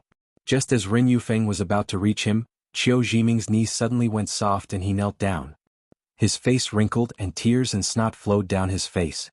He tremblingly said, "Senior Marshal Brother Ren, Senior Marshal Brother Ren, I've never wronged you, please forgive me." Ren Yufeng stood motionless, looking down at him condescendingly. He didn't say anything and just watched coldly. He watched the arrogant and violent Qiu Jiming cry in front of him until his entire face was a mess and he couldn't even breathe. It was very easy to be arrogant. When there was no threat to one's life, one could naturally assume an arrogant posture and put themselves in a pure and clean position. However, when it came to one's life, it was also very easy to let go of this arrogance. There was practically no need for any preparation. One would naturally lower their arrogant head and straighten their knees. Mo Chenga sighed softly. She knew this actually wasn't Qiu Jiming's fault. The fact that he was willing to run away with the injured Yu Xiaoran already proved that he wasn't a bad person. However, when it came to one's life, who would be able to harden their bones without any hesitation? Mo Chenga believed she also had to assess the situation before she could make a choice. For cultivators, life was too important. What was the purpose of cultivating? Of course it was to live a long life. Since it was to live a long life, life was the most important thing. Friendship, interests, and even dignity couldn't compete with it for this most important position. Ren Yufeng seemed to be very satisfied. He opened his mouth slightly, revealing a smile that seemed both mocking and pleased. Then his gaze turned cold. Qiu Jiming, you're good at everything, but you think too highly of yourself. You really haven't offended me, so I won't torture you. Upon hearing what he said, Qiu Jiming immediately relaxed and said repeatedly, "Thank you, Senior Marshal Brother Ren. Thank you, Senior Marshal Brother Ren." Don't be happy too early. Ren Yufeng once again looked at him with a chilly gaze. I just wanted to say that I can let you die a little more painlessly. Qiu Jiming's expression froze. Upon seeing Qiu Jiming's current expression, Ren Yufeng finally couldn't help but burst into laughter. Rest assured, you and I are both mortals with no background, so I won't torture you. I'll make it so you won't feel the pain of death. Qiu Jiming's gaze finally moved. His eyes widened, his lips tightened, and his brows furrowed. Seemingly realizing he couldn't escape in the end, he became furious. He stood up and pointed at Ren Yufeng. Senior Marshal Brother Ren Yu, what about me?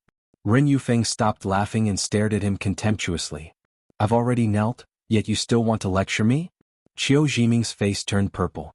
He paused for a moment, then shouted angrily, Senior Marshal Brother Ren, you're obviously already in the late stage of the foundation building realm and have hopes of advancing to the core formation realm. Why are you doing this? Among us, you're the one with the highest status. Could it be because of a few gossips from Junior Marshal Sister Xiaohou? Gossips? A mocking expression appeared on Ren Yufeng's face, but in the end, his expression suddenly turned ferocious. I've had enough of gossips. What did you think I sacrificed and what did I get in return? Ever since I entered Zhengfa sect, I've been cultivating diligently and making friends with others. My aptitude isn't high, but I dare say I'm more diligent than all the other disciples. His breathing started to quicken as he paced back and forth in front of Qiu Jiming. His expression was full of resentment. I entered Zhengfa sect when I was 10 and cultivated diligently every day and night. In the end, when I was 40, I succeeded in building my foundation. I originally thought that since I built my foundation and a core formation elder was willing to accept me as a disciple, my future would definitely be bright and no one would dare to look down on me anymore. But what happened? But what happened? His voice grew louder and louder. They didn't say anything on the surface, but as I grew older and older, not a single one of them looked down on me. They said my aptitude was ordinary and I definitely wouldn't form my gold core. Although I advanced to the middle stage and the late stage, they still firmly believed in me. In the late stage, my cultivation level finally stagnated, so they became complacent and satisfied. Seeing how I cultivated every day and night to no avail, they were extremely complacent. In the end, even the master I respected the most also gave up on me. Once he finished speaking, Ren Yufeng's voice became softer, but it still carried a hint of hopeless sorrow. I'm not young anymore, I'm already 300 years old. If I don't form my gold core soon, I won't have another chance.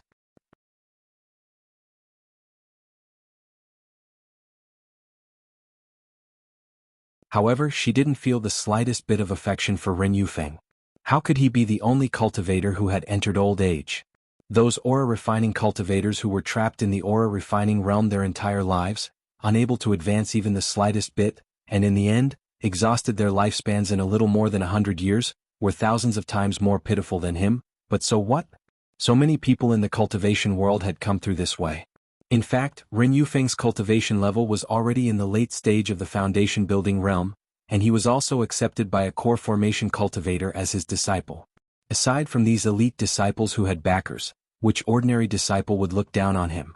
Just like Jiang Shanghong, he didn't dare to be disrespectful in the slightest in front of this senior martial brother Ren. There were so many people traveling with them, so Xiahou Yuan definitely wasn't the only elite disciple. So what if you gossip behind my back? If a cultivator didn't even have this bit of breadth of mind, how could he form his gold core? Ren Yufeng most likely hadn't made any progress for many years, so his mental state had long entered a demonic barrier. Even if he reached the peak stage of the foundation building realm, he still wouldn't succeed in forming his gold core. Senior brother Ren? Qiu Jiming finally caught his breath and said, "Are you really not willing to let me go?" Ren Yufeng's cold gaze swept over him. "What else do you want to say?" Qiu Jiming, who had lost all hope, lowered his head, looking dispirited.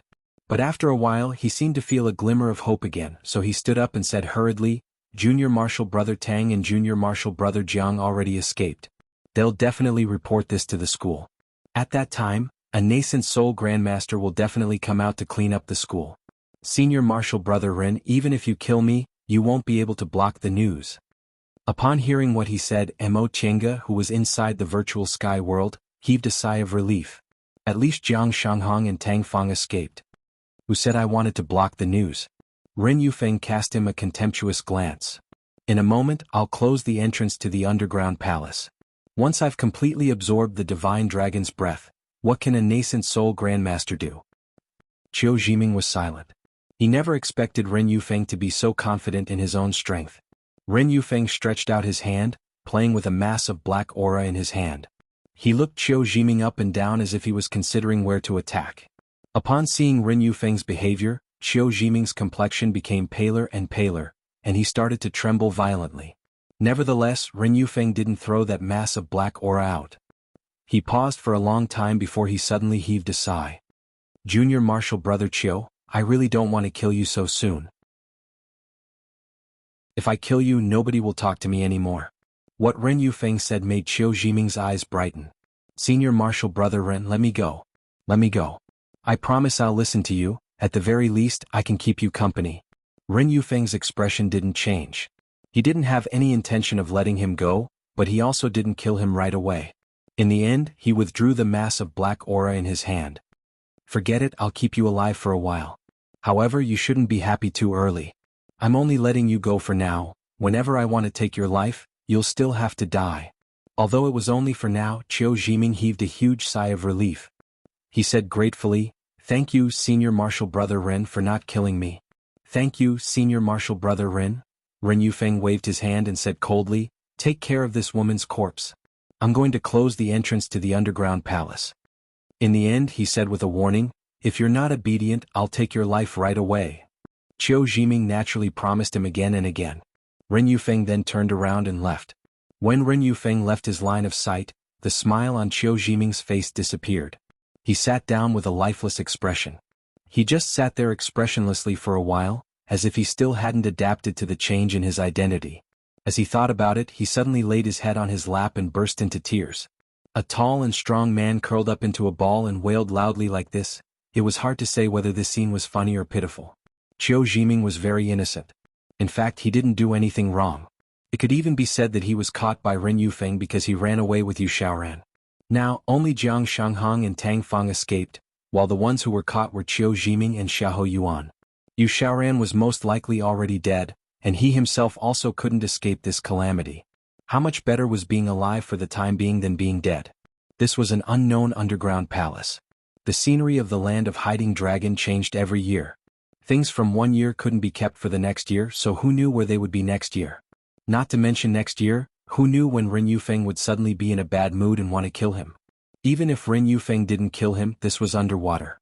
Foundation building cultivators couldn't create a waterproof barrier on their own. Even if he was a cultivator and could survive underwater, there was still a time limit.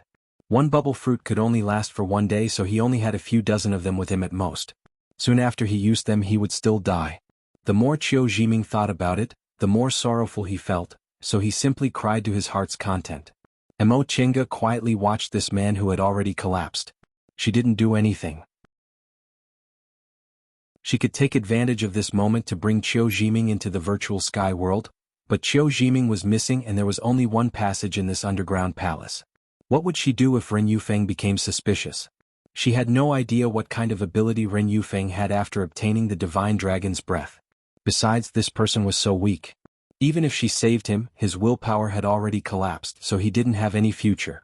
Qiu Jiming didn't know that during this period of time, he had just brushed past the path of survival.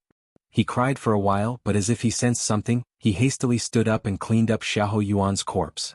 Xiahou Yuan had been entangled by that mass of black aura for a long time, and the waterproof barrier had long been destroyed, so she was submerged in the water, practically drowning to death bit by bit. After burning Xiahou Yuan's corpse with his Dantian real fire, Ren Yufeng came in. He seemed very satisfied with Qiu Jiming's obedience, so he didn't say anything. He directly walked towards the stone platform next to the square and sat down cross-legged. This stone platform was where the dragon's foot was placed. Ren Yufeng sat on the dragon's palm bone. He seemed to be regulating his breath. Mo Chenga saw the black aura surging on his body, and gradually the divine dragon's breath on the dragon's bones also slowly flowed towards him. Qiu Jiming watched this scene in a daze. He was already intimidated by Ren Yufeng's means and didn't dare to make any movements. But Mo Chenga was different. She carefully observed every detail of Ren Yufeng's cultivation. The divine dragon's breath didn't produce devil aura.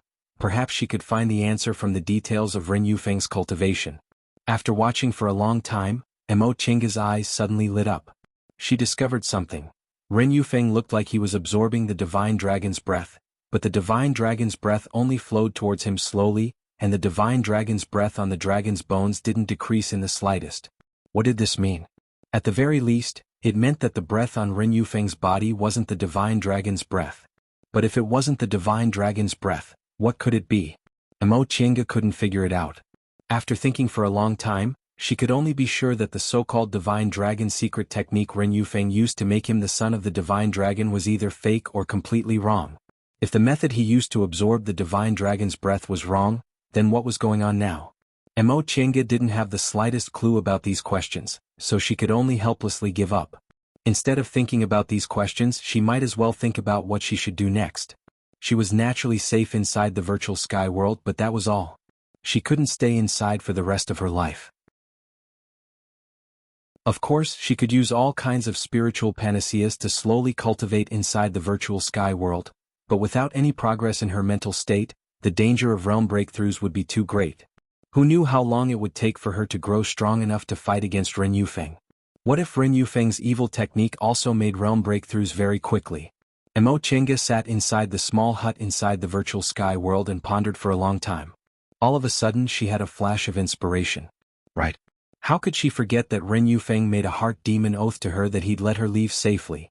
Nevertheless, this thought only flashed in her mind for a second before Mo Chenga became discouraged again.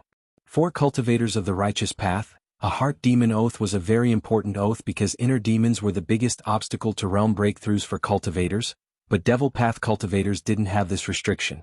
If Ren Yufeng had already turned into a devil cultivator, then a heart demon oath wouldn't have any effect on him because devil cultivators didn't need to experience inner demons to make realm breakthroughs. Things were back to square one. How could she leave? In the end, Mo Chenga sighed and muttered to herself, "Forget it. If I can't leave, I'll just treat it as if I'm in closed-door meditation here. Maybe it won't take several decades before Ren Yufeng makes a mistake in his own cultivation." At that time, just as she was thinking, she suddenly heard a loud noise coming from outside, followed by Qiu Jiming's panicked voice. "Senior Marshal Brother Ren, what's wrong?" Mo Chenga looked up and saw that Ren Yufeng had finished his cultivation. He was now sitting on the high platform with a gloomy expression. Qiu Jiming was sitting not far from him with blood on the corner of his mouth. It seemed he was thrown out by Ren Yufeng. Ren Yufeng cast a contemptuous glance at Qiu Jiming. "What? Do you want me to make a mistake in my cultivation?" Sensing the killing intent in his words, Qiu Jiming hastily shook his head. "Of course not, I'm just worried." "Worried about me?" Ren Yufeng sneered. "It'd be strange if you were worried about me. You'll only survive if something happens to me." Qiu Jiming couldn't refute him. He just lowered his head and said nothing. Ren Yufeng humphed coldly. "Don't be delusional. I won't die, and you don't need to expect those old guys to come and save you. This underground palace can't be opened without a special technique. We were only able to come in because the divine dragon's breath inside was attracted by the divine dragon monument, so an entrance was opened. Now, only the dragon's breath is left on the dragon bones, so those old guys can't come in even if they die." Once he finished talking, Ren Yufeng stood up and walked down the high platform. "What a pity. That Shenqing School's Yi Xiaotian ran away. That woman has a lot of treasures. It'd be great if we could get our hands on them." Qiu Jiming looked up and said hesitantly, "That junior marshal sister Yi?" He suddenly stopped halfway as if he didn't know whether he should say it or not. "What?" Ren Yufeng glanced at him. "If you have something to say, just say it." Since Ren Yufeng spoke, Qiu Jiming hastily said, "I didn't see the junior marshal sister Yi go out at all. Our Zhengfa sect cultivators use the water escaping technique in the water, so our speed is much faster than hers. There's no reason she could escape faster than me." Ren Yufeng curled his lips. "You're too naive. That Yi Xiaotian has a lot of treasures. Who knows if she has one or two treasures that could help her escape." He then sighed and said, "That woman not only has a lot of treasures, but her cultivation level is also high." judging from her age. I reckon she's not even 80 years old, I'm afraid she's even a bit younger. Qiu Zhiming didn't understand and stared at Ren Yufeng in confusion. Ren Yufeng frowned impatiently. So stupid. Do you remember how old Jiang Shuihan is? I think he's only about 50 years old, right? Yi Xiaoyan's cultivation level is obviously higher than his, but he keeps calling her junior martial sister Yi. Obviously Yi Xiaoyan's younger than him. Jiang Shuihan was Jiang Shanghang's current name. Although this Ren Yufeng has an eccentric temper and a cruel personality, he's not stupid. He actually knows how to calculate her age. Qiu Zhiming was taken aback by what Ren Yufeng said. Less than 50 years old? Junior martial sister Yi is already in the peak of the middle stage of the foundation building realm. She must have come out to gain experience so she can advance to the late stage. She succeeds, wouldn't that mean? Reaching the late stage of the foundation building realm at 50 years old was indeed a bit shocking. Even geniuses, as many people called them, couldn't achieve this. Ren Yufeng snorted. You're too naive. Don't forget that she came from Xianqing School. Xianqing School's current strength isn't inferior to Tiandao sects. If it produces 1 or 2 nascent soul cultivators within 100 years, it'll surpass Tiandao sect and become the #1 cultivation group in the celestial pole. It's different from Tiandao sect. Tiandao sect has the most people, so it also has a lot of nascent soul cultivators. Xianqing School is famous for producing genius cultivators. The current late-stage nascent soul cultivator, Lord Taoist Jinyang, and Lord Taoist Miaoyi, who advanced 200 years ago, both succeeded in forming their nascent souls at the age of 200 or 300. In the core formation realm, there are also cultivators like Master Taoist Lingxi and Master Taoist Shoujing who advanced to the nascent soul realm around 100 years old and are very likely to advance to the nascent soul realm before 200 years old. Do you think it's impossible? But Qiu Zhiming was still confused. Junior martial brother Jiang clearly said that when they met, junior martial sister Yi was still an individual cultivator. Aren't cultivation geniuses nurtured by the school since they were young? Do you think they didn't miss it? Ren Yufeng's face was full of disdain. Among individual cultivators, the method of testing spiritual roots isn't complete. Maybe they simply didn't test this junior martial sister Ye's real aptitude. Besides, the fact that she could enter Xianqing School already shows that her aptitude isn't bad. Xianqing School is an Arjingfa sect. In the northernmost area, anyone with spiritual roots can join. In a large cultivation group like Xianqing School, they even pick cultivators with 3 spiritual roots. Qiu Zhiming didn't say anything. Although Ren Yufeng's temperament wasn't good, he couldn't compare to him in terms of intelligence. Besides, whether Mo Qianga was a genius or not didn't have much to do with him. In any case, Mo Qianga wouldn't save him. This Yi Xiaotian is Lord Taoist Xuanin's disciple.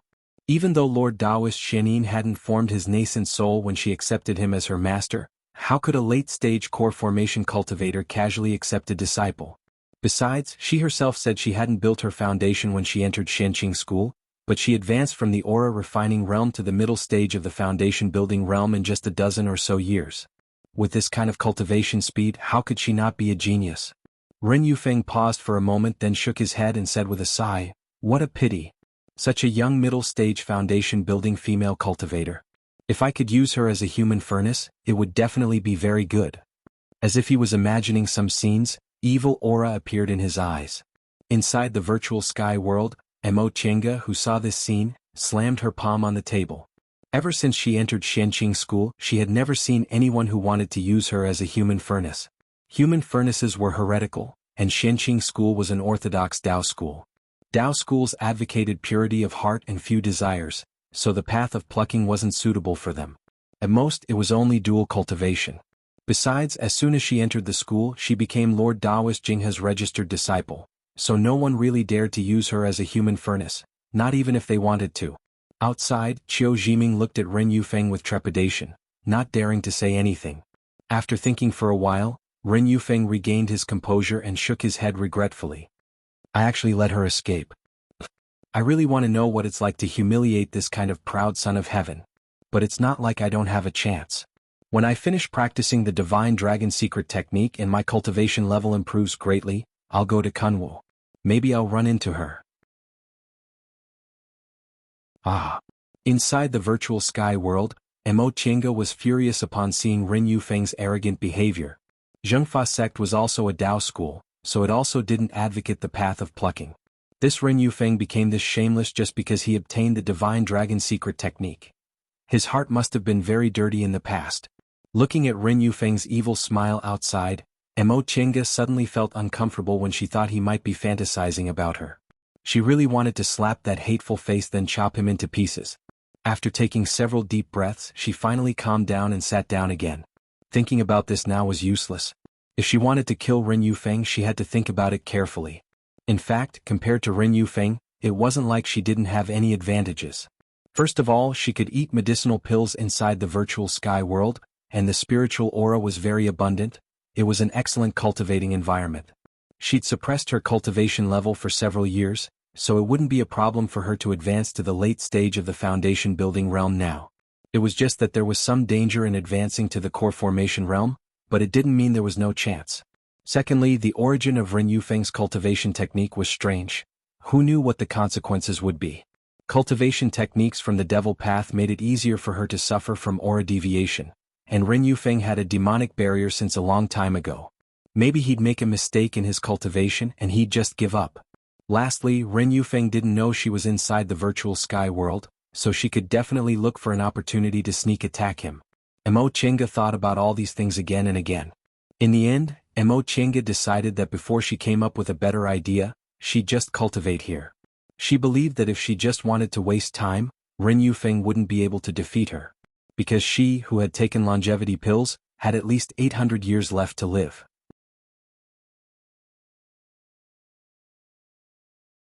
Chapter 187. After another round of cultivation, Mo Chenga opened her eyes. She had been in the virtual sky world for a month, but the situation outside hadn't changed at all. Ren Yufeng was still cultivating his divine dragon secret technique, and Qiu Jiming was still alive. Jiang Shanghong and Tang Feng must have escaped, but no one entered the underground palace. Perhaps even nascent soul cultivators couldn't open the entrance after the underground palace was closed, so Ren Yufeng was so sure. Ren Yufeng probably also felt bored being locked up in the underground palace alone, so not only did he not kill Qiu Jiming, but he also specially created a waterproof barrier to let him live. Seeing as Ren Yufeng gradually lost his killing intent, Qiu Jiming felt a lot more relieved and started to cultivate slowly. From Mo Chenga's point of view as a bystander, Qiu Jiming probably wouldn't die for the time being. No one knew how long they would be locked up in this underground palace. If Ren Yufeng wanted someone to accompany him, Qiu Jiming wouldn't die. Maybe Ren Yufeng thought she needed a servant, so he might even give Qiu Jiming some benefits. Of course, these things didn't have much to do with her right now. The most important thing for her now was to cultivate as soon as possible and compete with Ren Yufeng to see whose cultivation progress was faster. Mo Chenga knew that closed-door meditation here would do her more harm than good. During this period of traveling outside, both her body and mind had grown. Advancing to the late stage of the foundation building realm wasn't a problem, but it was still far from the right time to advance to the core formation realm. If she forced a breakthrough, her inner demon would probably be difficult to overcome. But doing nothing obviously wouldn't do, so after realizing this, Mo Chenga began to rummage through the books in the virtual sky world, looking for a solution. Among these books she found some medicinal pills that could help her advance, and some of them had the effect of protecting the heart and calming the mind.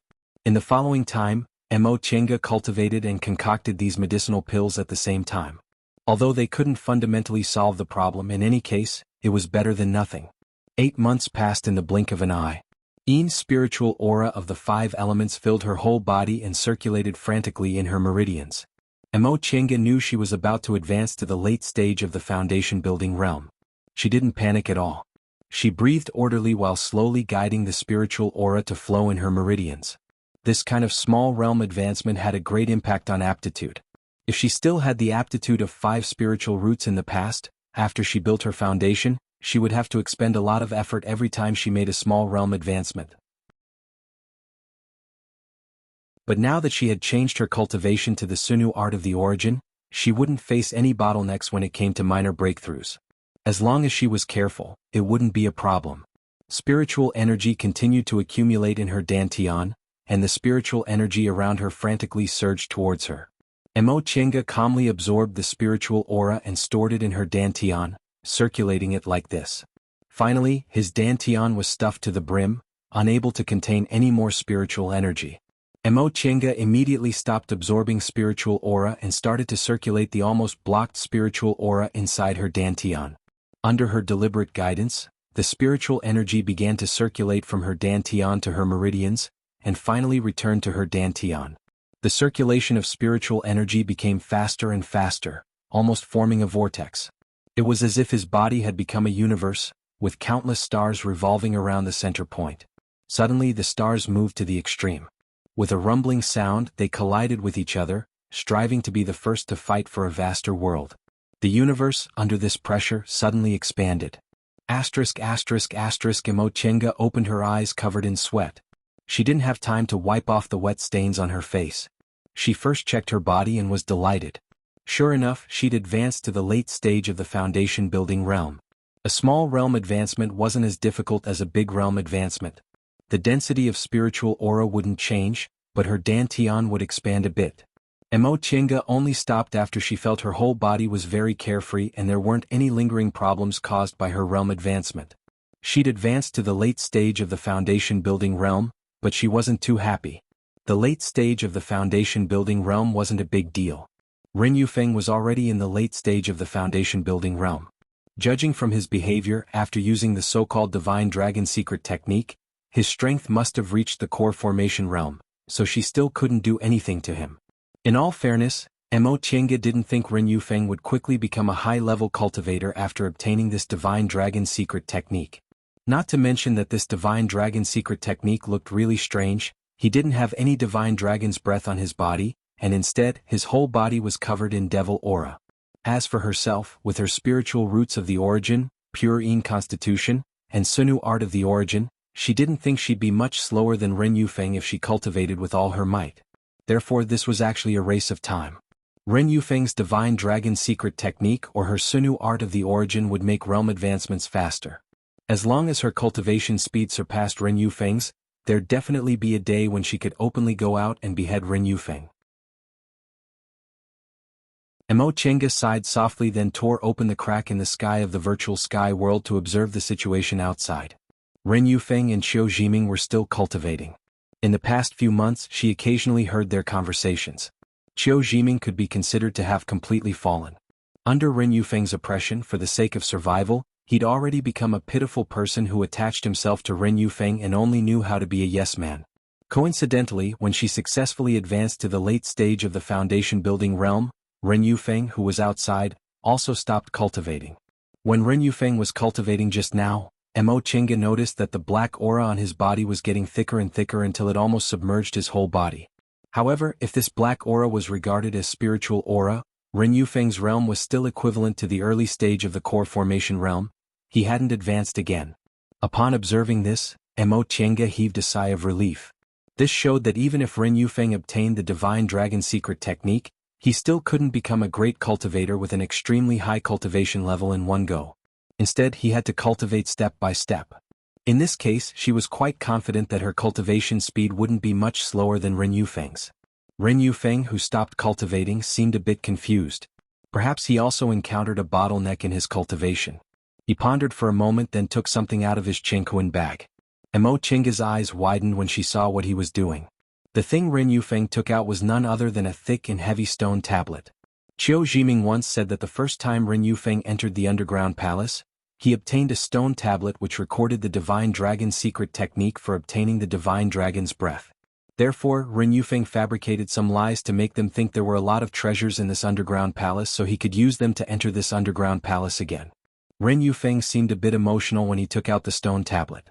He sighed while caressing the surface of the tablet. Then he straightened the stone tablet, then stared at it attentively as if he was studying it. Mo Chenga couldn't clearly see the contents of the stone tablet from where she stood, but that didn't prevent her from seeing its general content. As Qiu Jiming said, the tablet was engraved with lines similar to paintings. Ancient characters had just been invented, so most of them still used murals as a method of recording. This stone tablet came from the ancient sacrificial temple in the underground palace, so it wasn't wrong to use paintings to record it. The content of the painting engraved on the tablet was very simple. A person was standing in front of a dragon skeleton, seemingly using some kind of secret technique. There were also many human bodies in some postures next to him. There were also several kinds of lines drawn inside the human bodies, which seemed to be the way spiritual aura circulated. Presumably, this was the divine dragon secret technique Ren Yufeng mentioned. In addition, some simple characters seemed to be engraved next to some of the postures, but Mo Qiange didn't recognize these ancient characters. The term ancient era was used from the perspective of mortals. For cultivators, it could be summarized as the distant past, divine destruction, and Middle Ages. Since the beginning of the world, the immemorial era had been passed down for millions of years. The immemorial era that cultivators knew a lot about was a few 100,000 years after the gods established the rules of ascension. During those several 100,000 years, people with great divine power emerged one after another. Everyone yearned to ascend, and there were many people who ascended and became immortals. During that period of time, many characters and cultivation techniques were left behind, and some lucky people still obtain them even today. Many cultivators studied the characters and understood their meaning. Mo Qiange's virtual sky world was left behind during that period, so the characters inside it didn't hinder her. However, no one in the current cultivation world could recognize these ancient characters from several million years ago. Presumably, Ren Yufeng also didn't recognize them. Right now, he was frowning, trying to figure out the characters on the stone tablet bit by bit and making some movements from time to time. A thought flashed in Mo Qiange's mind. Since Ren Yufeng doesn't understand characters, could it be that the so-called divine dragon secret technique he comprehended is fundamentally wrong? Or maybe it's not a divine dragon secret technique at all, but a kind of evil art? The more she thought about it, the more likely it seemed. Otherwise, how could absorbing the divine dragon's breath make him look like he was covered in devil aura? Could it be that Ren Yufeng himself didn't realize something was wrong? Outside the virtual sky world, Ren Yufeng also seemed puzzled, as if he couldn't understand something. At that moment, Qiu Jiming also stopped cultivating. He looked at Ren Yufeng with a bit of fear and curiosity. He was no longer worried that Ren Yufeng would kill him, but facing Ren Yufeng made him even more afraid. During the past year, Ren Yufeng's oppression had carved this fear in his heart. Now, when he saw Ren Yufeng's appearance, he habitually obeyed. At that moment, Ren Yufeng sighed and seemed to be talking to himself. Divine Dragon's breath, Divine Dragon's breath. Qiu Jiming hesitated for a moment, then asked cautiously, Senior Marshal Brother Ren, is there a problem? Ren Yufeng glanced at him, stopped pondering and said faintly, Nothing, I just have some problems comprehending this cultivation technique.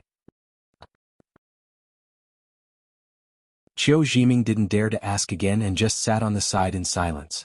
Ren Yufeng pondered for a while, then said, Divine Dragon's breath. Why would it be like this after absorbing it? Mo Qiange was shocked. Mo Qiange was stunned. So Ren Yufeng also thought it was very strange? Sure enough, Ren Yufeng continued to say, according to what's written on this stone tablet, absorbing the divine dragon's breath will make you a son of the divine dragon. Your momentum will be vast and your breath will be holy, but, upon hearing what he said, Mo Qiange was 80% sure that Ren Yufeng must have cultivated the wrong cultivation technique. However, Ren Yufeng seemed to be unaware of this. He still muttered to himself, maybe this cultivation technique was originally like this?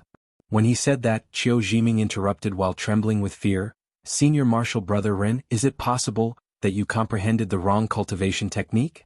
Once Qiu Jiming said that, Ren Yufeng's expression changed. He shouted fiercely, Impossible. I've obtained the divine dragon's breath, how could it be wrong? If it's wrong, how could I possibly have such great power? Yes. How could Qiu Jiming dare to refute him? It must be because I haven't cultivated it to perfection. If I succeed, I can definitely transform into a divine dragon's body. Ren Yufeng said resolutely. He put away the stone tablet, then sat down again to continue cultivating. Mo Qiange, who was inside the virtual sky world, shook her head. Ren Yufeng was already possessed. This cultivation technique was definitely wrong, even if it allowed Ren Yufeng to obtain power. How could the divine and pure divine dragon's breath possibly produce black devil aura? However, it would be good if something happened to Ren Yufeng while cultivating. It was very easy to make mistakes while cultivating devil techniques. If he was possessed by the devil, killing him would be very easy. Just as she was about to close her eyes and continue cultivating, she suddenly realized something, so she opened her eyes again. Inside the virtual sky world, everything was calm, but outside the virtual sky world, it seemed to be shaking. Ren Yufeng stopped cultivating and Qiu Jiming also opened his eyes. The two of them looked around, puzzled and surprised. Qiu Jiming shouted, Senior Marshal Brother Ren, what's going on? Ren Yufeng frowned. His face was also full of confusion. The huge indoor square was shaking. From inside the virtual sky world, Mo Chenga could clearly see that the dragon bones in the square were also shaking. Ren Yufeng's expression changed several times. He closed his eyes and released his divine sense. Gradually his face turned paler and paler. The 15th day of the 8th month. It's the 15th day of the 8th month. Mo Chenga was stunned, but soon her expression also changed. On the 15th day of the 8th month, the land of Hiding Dragon would undergo drastic changes. The scenery inside would completely change and it would be completely different from the previous year. After the 15th day of the 8th month, the disciples who stayed in the land of Hiding Dragon would never appear again. This was something Jiang Shanghong specifically emphasized before they entered the land of Hiding Dragon. They had stayed in this underground palace for more than 8 months. Before they came in, they mentioned that they had discovered this underground palace in the land of Hiding Dragon 3 months ago, just after the 15th day of the 8th lunar month. Now that it had been a year, the scenery of the land of Hiding Dragon was going to change. Mo Chenga vaguely remembered this matter, but she always thought she wouldn't be affected while she was inside the virtual sky world. Now it seemed she indeed wouldn't be affected. The outside was shaking, but the inside of the virtual sky world was safe and sound. However, now that things had come to this, she was still a bit worried. If this underground palace disappeared, where would the virtual sky world appear? Would it disappear along with the underground palace, or would it stay where it was? Ren Yufeng and Qiu Jiming, who were outside, were already panicking. Ren Yufeng was no longer a foundation-building cultivator, but he was still at a loss regarding this kind of unknown matter. Senior Marshal Brother Ren, what should we do? What should we do? Qiu Jiming sounded like he was crying. The underground palace was shaking more and more violently, and the dragon skeleton seemed like it would collapse at any time. Ren Yufeng, who was in a bad mood, shouted angrily, "Be quiet." Qiu Jiming didn't dare to refute him, so he swallowed his voice. However, his whole body went limp and he stared at Ren Yufeng in a daze. Ren Yufeng thought for a while, but he seemed to have no idea. Obtaining the power of the divine dragon's breath made him forget the rule that the land of Hiding Dragon changed every year. Why did the scenery of the land of Hiding Dragon change every year? Where did the scenery of the previous year go? These questions had never been answered by anyone for several thousand years. The whereabouts of those disciples who stayed in the land of Hiding Dragon and didn't leave were also unknown.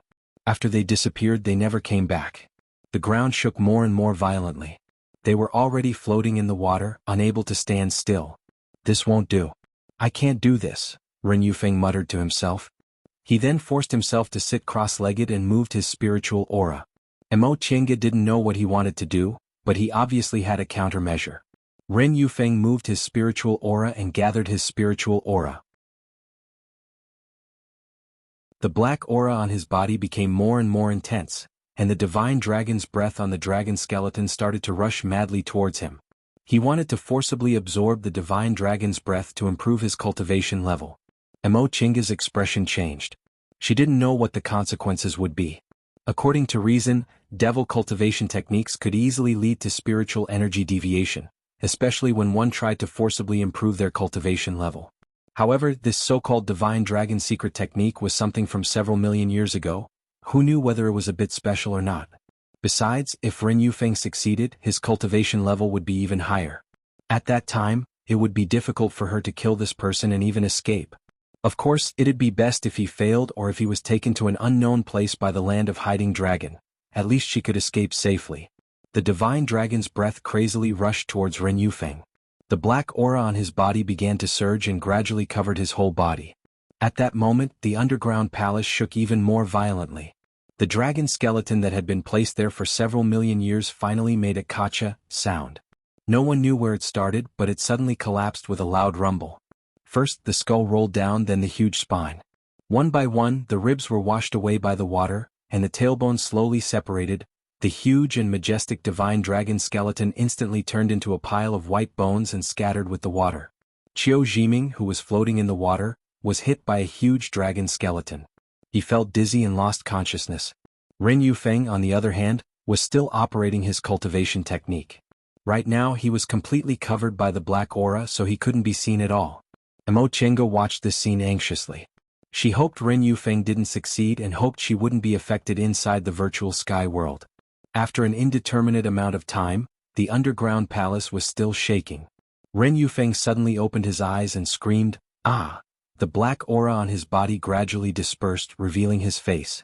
His complexion was deathly pale, his body was skinny and he looked like a skeleton. However, his eyes were emitting a pitch-black light. Mo Chenga was gobsmacked. In the past few months, Ren Yufeng had always been surrounded by the black aura, so she hadn't seen his real face. She never expected that a person who could be considered handsome and clean a few months ago would actually become like this. Even if she said he was a mummy, there might still be people who would believe her. Ren Yufeng once again put his palms together. Black aura emerged from his palms in circles, wrapping around Ren Yufeng like a silkworm spinning a cocoon. More and more black threads appeared. Starting from Ren Yufeng's feet, they quickly wrapped around him. At that moment, the underground palace had been completely turned upside down. Mo Chenga stared fixedly at Ren Yufeng. She saw that the black threads on his body didn't stop winding around his waist and abdomen, all the way up to his head. In the end, they wrapped around his head tightly, firmly wrapping around his entire body. Outside the underground palace, a loud bang finally rang out. In the virtual sky world, Mo Chenga saw countless boulders starting to collapse.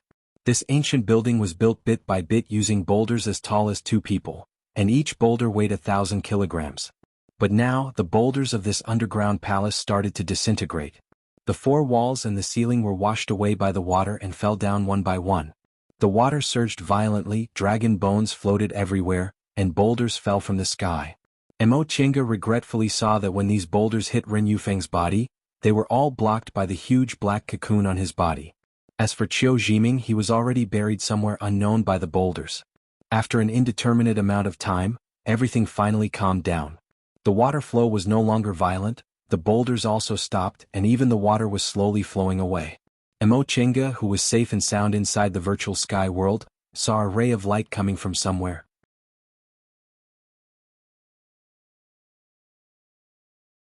Chapter 188. Elder sister, look. In the virtual sky world, Mo Chenga heard the childish voice of a child. She slowly opened her eyes and looked outside through the virtual sky world. Sunlight. Sunlight. Her eyes suddenly widened. Sunlight. It wasn't the glimmer of light coming through the water. It was indeed unobstructed sunlight. Yesterday, when the underground palace collapsed, she was safe and sound in the virtual sky world. She saw some light coming through the water, so she seemed to be not far from the surface. She couldn't figure out where she was, and seeing that Ren Yufeng also escaped, she was worried they were still in the land of hiding dragon, so she hid in the virtual sky world and didn't go out. Unexpectedly, when she opened her eyes today, the outside was completely different. There was no water, no rock walls blocking people's view, but sunlight. Bright sunlight. Xiaobao, don't run. 2 children seemed to be playing outside, and their crisp and innocent voices could be heard. Elder sister, there's a very high mountain here. The children's voices were close to her ears.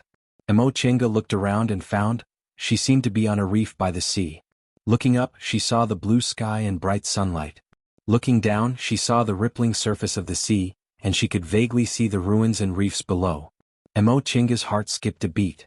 This definitely wasn't the land of hiding dragon, nor was it the northernmost sea, but below her was indeed the collapsed rocks of the underground palace. In other words, she and the underground palace had been moved elsewhere. Having reached this conclusion, she looked down to look for Ren Yufeng and the others. No, she couldn't find any traces of Ren Yufeng and Qiu Jiming. Qiu Jiming might be under the rocks, but Ren Yufeng was wrapped in black aura, so he should be easy to find. She didn't see him either. Could it be that he was washed away by the sea in the black cocoon after the collapse? This wasn't impossible. When the collapse ended, the scene she saw was still in the water. Maybe he was washed away by the turbulent water at that time. Thinking of this possibility, Mo Chenga sighed with relief. If that was the case, at least she could escape safely. 2 children ran towards her. One was a naked boy about 4 or 5 years old, and the other was a girl about 7 or 8 years old. They were wearing dusty homespun clothes. Their skin was dirty, their cheeks were dry, and their hair was messy. Only their faces carried the innocence and kindness of children. Judging from their clothes, this place wasn't the extremely cold northernmost sea, but a relatively warm one. Mo Chenga smiled bitterly when she thought of this. She left West Kunwu, went to Wei country in the heartland, then entered Ziwei's Immortals Cave in Jin country, then was transported to the northernmost glacier through the transporting formation. From the northernmost glacier, she inexplicably arrived at a new place. Just like that, she kept getting tossed around. The little boy raised his head and looked at the huge rock on the reef. He said to his sister, "Sister, look, the mountain." His sister curiously tilted her head and looked at it for a while before shaking her head. "This is not a mountain." "Why not a mountain?" The little boy's eyes widened. "Dad said that a mountain is a lot of rocks. There are a lot of rocks here." The girl shook her head and said to her brother, "No, I went to see the mountain with Dad. The mountain is very high and there are many trees and flowers growing on it." The little boy widened his big round eyes and looked at his big sister with a curious expression. "What are these?" This is a lot of stones," said the elder sister. "Sister." The little boy cheered when he saw something between the huge rocks. He ran over to pick up a snow-white object and raised his little hand. "Look, what's this?" The girl took the object from her brother's hand and looked at it curiously for a while before shaking her head. "I don't know." "Then let's take it back and ask Dad." "Oh, there's another one here." The girl also picked up a white hard object among the huge rocks. Chenga could tell at a glance that it was a small toe bone of a dragon.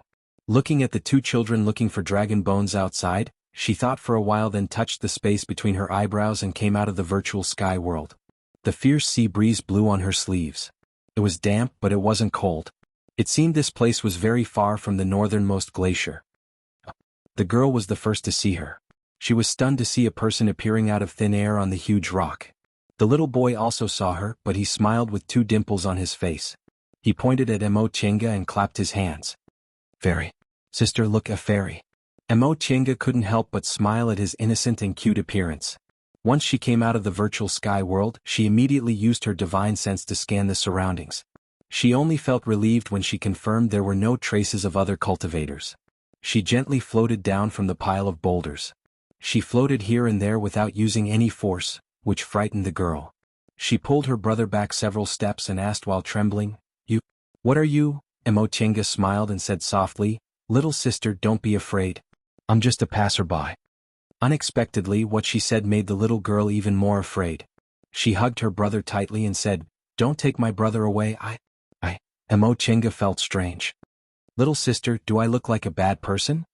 Before the girl could answer, the little boy already shouted, "No, you look like a fairy." Chenga smiled.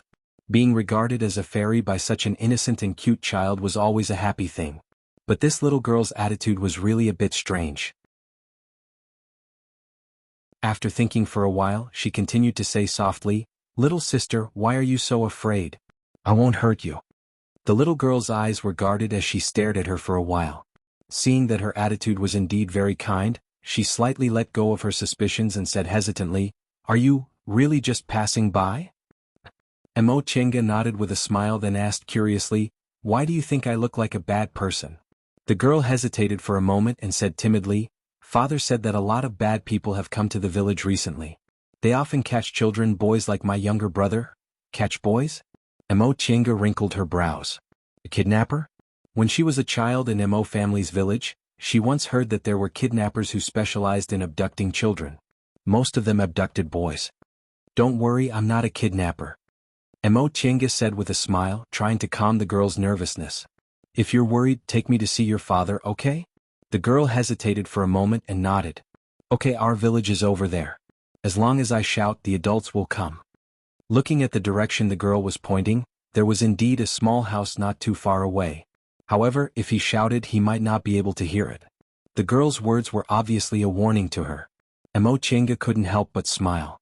Although this girl was young, she was very vigilant and knew to protect herself and her younger brother. She was really smart and sensible. Seeing that Chenga really didn't do anything, the girl felt a bit relieved. She took her younger brother's hand and led him to the small house. The little boy liked her very much. As they walked, he raised his head and talked to her. "Fairy sister, where did you come from? Did you come from the sea? Father said there's a fairy on the sea who blesses us and protects us." "And you can say that?" Chenga nodded with a smile. "Why do you think I'm a fairy?" "Because fairy sister is very beautiful, just like the fairy mom said." The little boy raised his hand as if he wanted to hold her hand. The girl saw his movement and timidly looked at Chenga's snow-white clothes. She hastily slapped her younger brother's hand away. "Xiaobao, your hands are dirty." The little boy named Xiaobao looked gloomy. He uttered an "oh" and put his hand down. Emo Chenga sighed inwardly. She then lowered her body and held the little boy's hand. Don't worry, sister's clothes won't get dirty. Right now, she was wearing Shenqing School's Taoist robe, which was woven from Mount Taikong's cloud brocade. Even if ink was splashed on it, it would be clean after a shake. Xiaobao immediately smiled and said cheerfully, It's really fairy sister. Mother said the fairy sister on the sea is very good to us. She's everyone's mother. Emo Chenga was a bit confused.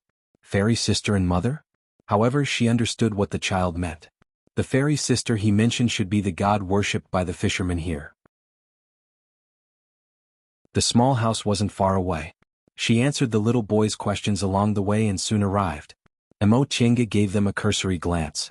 The small houses were all thatched cottages with grass roofs and mud walls. The best ones had stone walls. The residents' faces were dirty, their clothes were shabby, and their expressions were numb. Obviously their lives weren't good. When they entered the village, some residents were drying dried fish at the village entrance while chatting. When they saw Emo Chenga walking into the village with the two children, they all stopped and kept glancing at her. One of them boldly shouted, Shui Clan's Nanan, who did you bring back? The girl glanced at the person who asked and answered, Uncle Nyo Air, this sister said she's just passing by. Passing by? The adults at the village entrance gathered together and looked Emo Chenga up and down. However, they didn't dare to speak and only dared to whisper to each other. The girl led her here and there until they finally arrived at a thatched cottage. Smoke was coming out of the cottage. Someone was washing in front of a big water tank in front of the cottage. Mother. The girl called.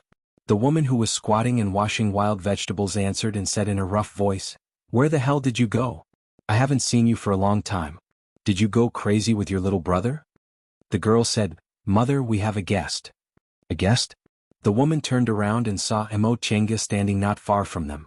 She hurriedly stood up and wiped her hands on her apron. Oh, this young lady? She was a bit uncertain.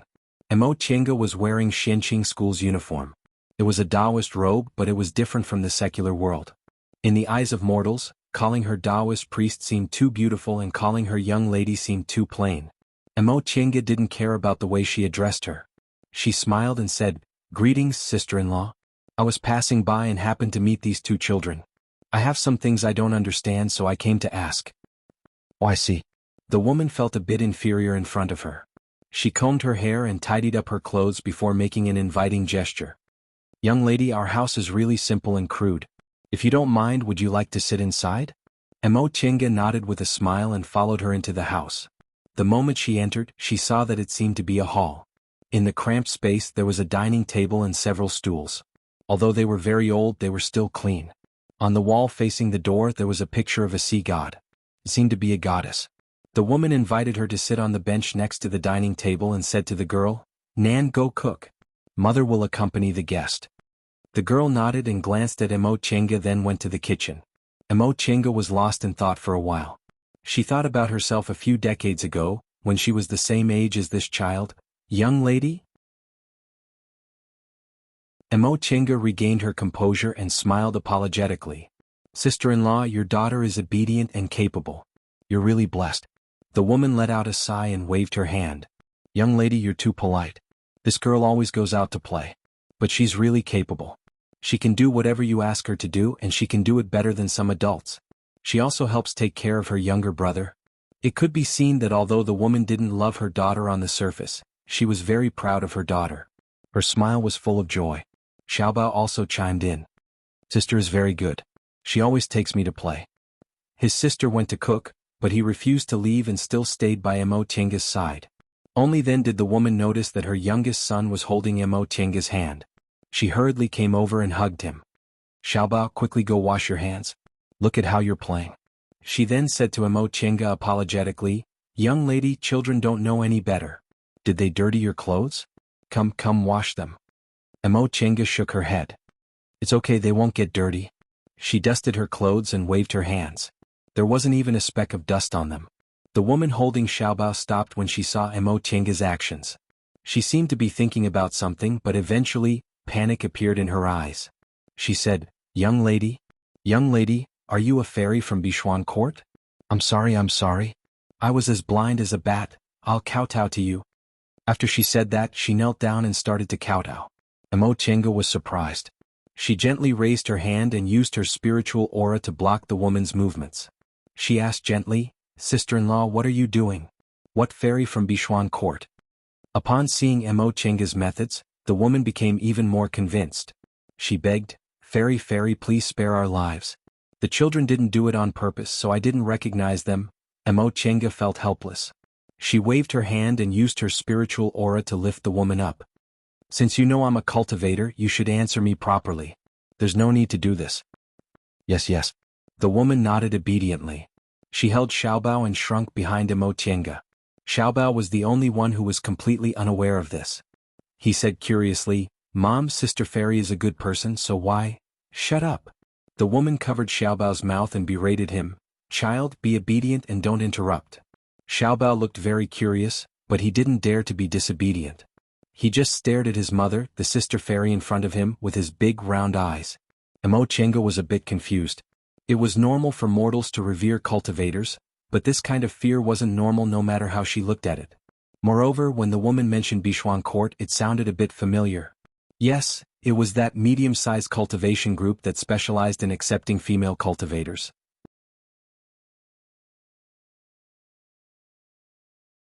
"I already know this is the Eastern Sea where Bichuan Court is located, so I don't have anything else to ask. There's only one thing I want to ask. Yesterday, were there any movements nearby?" "Movements?" The woman was puzzled. She thought for a moment, then said, "When the tide rose yesterday, there seemed to be thunder. Is that what Fairy wants to ask?" "Thunder?" Mo Chenga pondered for a moment. "What else?" "Xiaobao heard rumbling sounds yesterday. Today, when I went out to play with elder sister, I saw a mountain." Xiaobao, who was in the woman's arms, interrupted. Mo Chenga was a bit interested in what this child said. "Is it the mountain you saw me on?" "En?" Xiaobao nodded vigorously. "There wasn't a mountain yesterday, but when I went out to play with elder sister today, I saw one. In fact, the mountain he was talking about was nothing but a pile of rocks." Xiaobao stretched out his hand again. "Fairy sister, look. This is what I found on the mountain." In his dirty little hand lay a pure white bone object. It was precisely the divine dragon bone he picked up. Mo Chenga looked at it, then said to the woman with a smile, "Sister-in-law, I happen to have something I want to ask you for help with." Upon hearing that she needed help, the woman promptly said, "Fairy, please tell us what you need. Please go to the side of the mountain this child mentioned and help me pick up all these bones." "Ha!" The woman was dumbfounded. "What kind of request is this?" Mo Chenga took out a bag from her robe and put it on the table. "For every bone you pick up, I'll give you a golden bead." She opened the bag, revealing a glittering golden bead the size of a finger.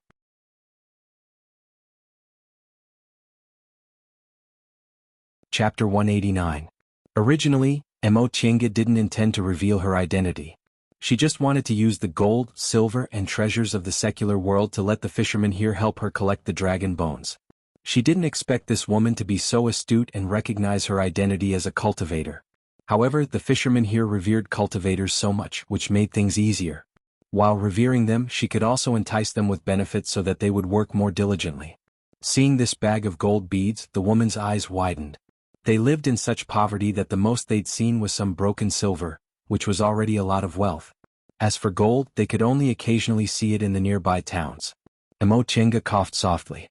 "Sister-in-law, if you can give me all the bones, then all these gold beads will be yours." This bag of gold beads was a gift from Yi clan when she left. It was more convenient to have treasures when she traveled in the secular world, so Mo Chenga didn't stand on ceremony and accepted it. Right now, it was just right for these mortals to work for her. The woman regained her composure. For a moment, she didn't know how to answer. She was both happy and nervous. "Fairy, are you telling the truth?" Right after she said that, she slapped her own mouth. "Of course I'm telling the truth. I was being too talkative. But what kind of bones are you talking about? Where are they?" Mo Chenga smiled at Xiaobao. "Xiaobao, you know where they are, right?" Xiaobao promptly nodded. Fairy sister was talking about the mountain. As he spoke, his eyes widened with curiosity. "Fairy sister, are these bones? Why are they different from the bones father told me about?" Mo Chenga smiled but didn't answer Xiaobao's question. She took out a bag from inside her robe, handed it to him and said softly, "Xiaobao, take your mother to the mountain to collect bones. You can eat these fruits, okay?" These were the remaining bubble fruits. They tasted very sweet and were good for coaxing children. Xiaobao took a bubble fruit and took a bite. Sure enough, he was very happy. It's delicious. Seeing that he was happy, Mo Chenga said to the woman, Xiaobao knows where they are. You should go with him. The sooner you can collect them, the better. It's best if you call more people. Some bones are very big. You don't have to worry about others collecting them. Your family won't be able to collect them all. I'll reward you later. Yes, yes. How could the madam dare to object? She hastily held her youngest son's hand and shouted, And don't cook any more. Go call your father back. She then turned towards Mo Chenga with a flattering smile. Very please wait here. We'll go right away. Mo Chenga nodded with a smile and watched as the family started to get busy. Not long after, the man was called back by the girl. When he heard what his wife said, he hastily came over and kowtowed to Mo Chenga. Mo Chenga left the girl behind to talk to her and sent the husband and wife to pick up the dragon bones for her. Knowing that Mo Chenga was a cultivator, the girl's attitude was respectful. She stood by the side and answered every question Mo Chenga asked. This was a small fishing village by the East Sea. Other than some similar fishing villages nearby, there was only one big city called Waterfront City. Behind Linhai town was the cultivation group Bichuan Court. This place was too remote and didn't even have a country, so Bichuan Court was the biggest force here. The girl was still young and didn't know much. Mo Chenga calculated in her mind and roughly understood her current location.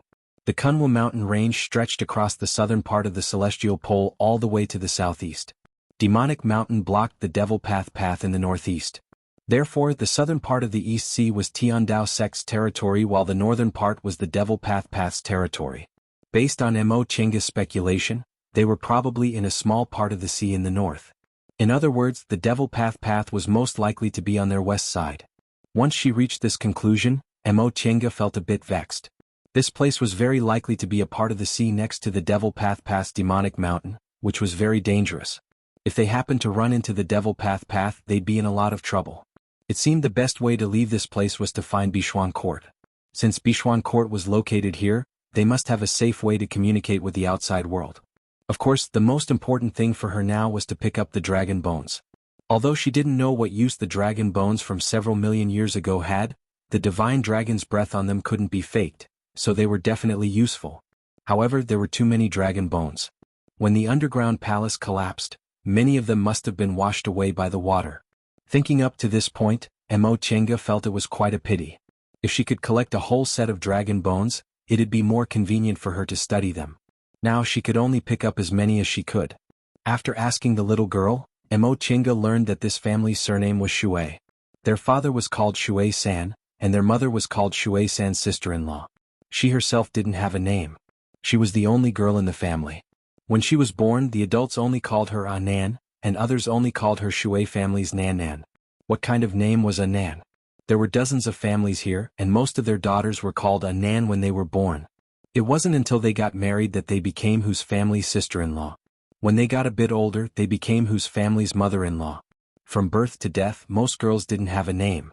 Seeing the girl's secretly envious gaze, Mo Chenga felt it was quite a pity. This pair of siblings was very smart. Although Nan was young, her speech was very logical and she knew to be wary of outsiders. Xiaobao was even smarter. It wasn't easy for a 4 or 5-year-old child to speak so fluently. Moreover, with his family's financial situation, he basically had no one to teach him since he was a child. Once Mo Chenga praised him, Nan immediately stuck out her little chest proudly. Xiaobao can already speak when he's just 1 year old. Everyone in our village says Xiaobao is like a star that descended from the sky. Father also said that when Xiaobao grows a bit older, he'll send him to the city to study. At that time, he'll find a job in the city and he'll be able to live like a city person. Mo Chenga asked with a smile, why didn't he take the county-level exam? Wouldn't he be able to become an official? Nan shook her head. Father said we can't go out for the rest of our lives. There are monsters living in the west. If we go there, we'll be eaten. Mo Chenga frowned inwardly when she heard what Nan said. Sure enough, the monsters she mentioned must be people from the Devil Path. Nan continued to say, unfortunately, I wasn't chosen by Bichuan Court. It'd be great if I could enter Bichuan Court. Mo Chenga was rather astonished. She asked, how does Bichuan Court choose its disciples? Nan answered, girls living near Linhai town will go to Bichuan Court to have have their spiritual roots checked when they're 8 years old. If they pass, they can enter Bishuan court. At that time, their whole family can enter the city and live like a city person. As she spoke, Nan once again said proudly, "However, I also have spiritual roots. The aunt who receives me at Bishuan court said my spiritual roots are a bit lacking, so I can't enter Bishuan court. Nevertheless, she's already recorded my name, so if they're short on maids, they'll call me over." "You also have spiritual roots?" Mo Chenga was rather surprised. Among mortals, there weren't many people with spiritual roots, yet she happened to run into one. Nan nodded. Her face was slightly red. "The aunt who receives me said I have 5 spiritual roots." "Oh, I see." Mo Chenga nodded. 5 spiritual roots weren't considered rare. In her memory, Bishuan court was a small cultivation group about the same size as Yunwu sect. Now that she knew it was located on the coast of the Eastern Sea, a small place sandwiched between the Devil Path and the Eastern Sea, it probably wouldn't be a problem for them to accept someone with 5 spiritual roots as a maid. Unfortunately, although Nan's spiritual roots weren't obvious, she had a good temperament and was also smart.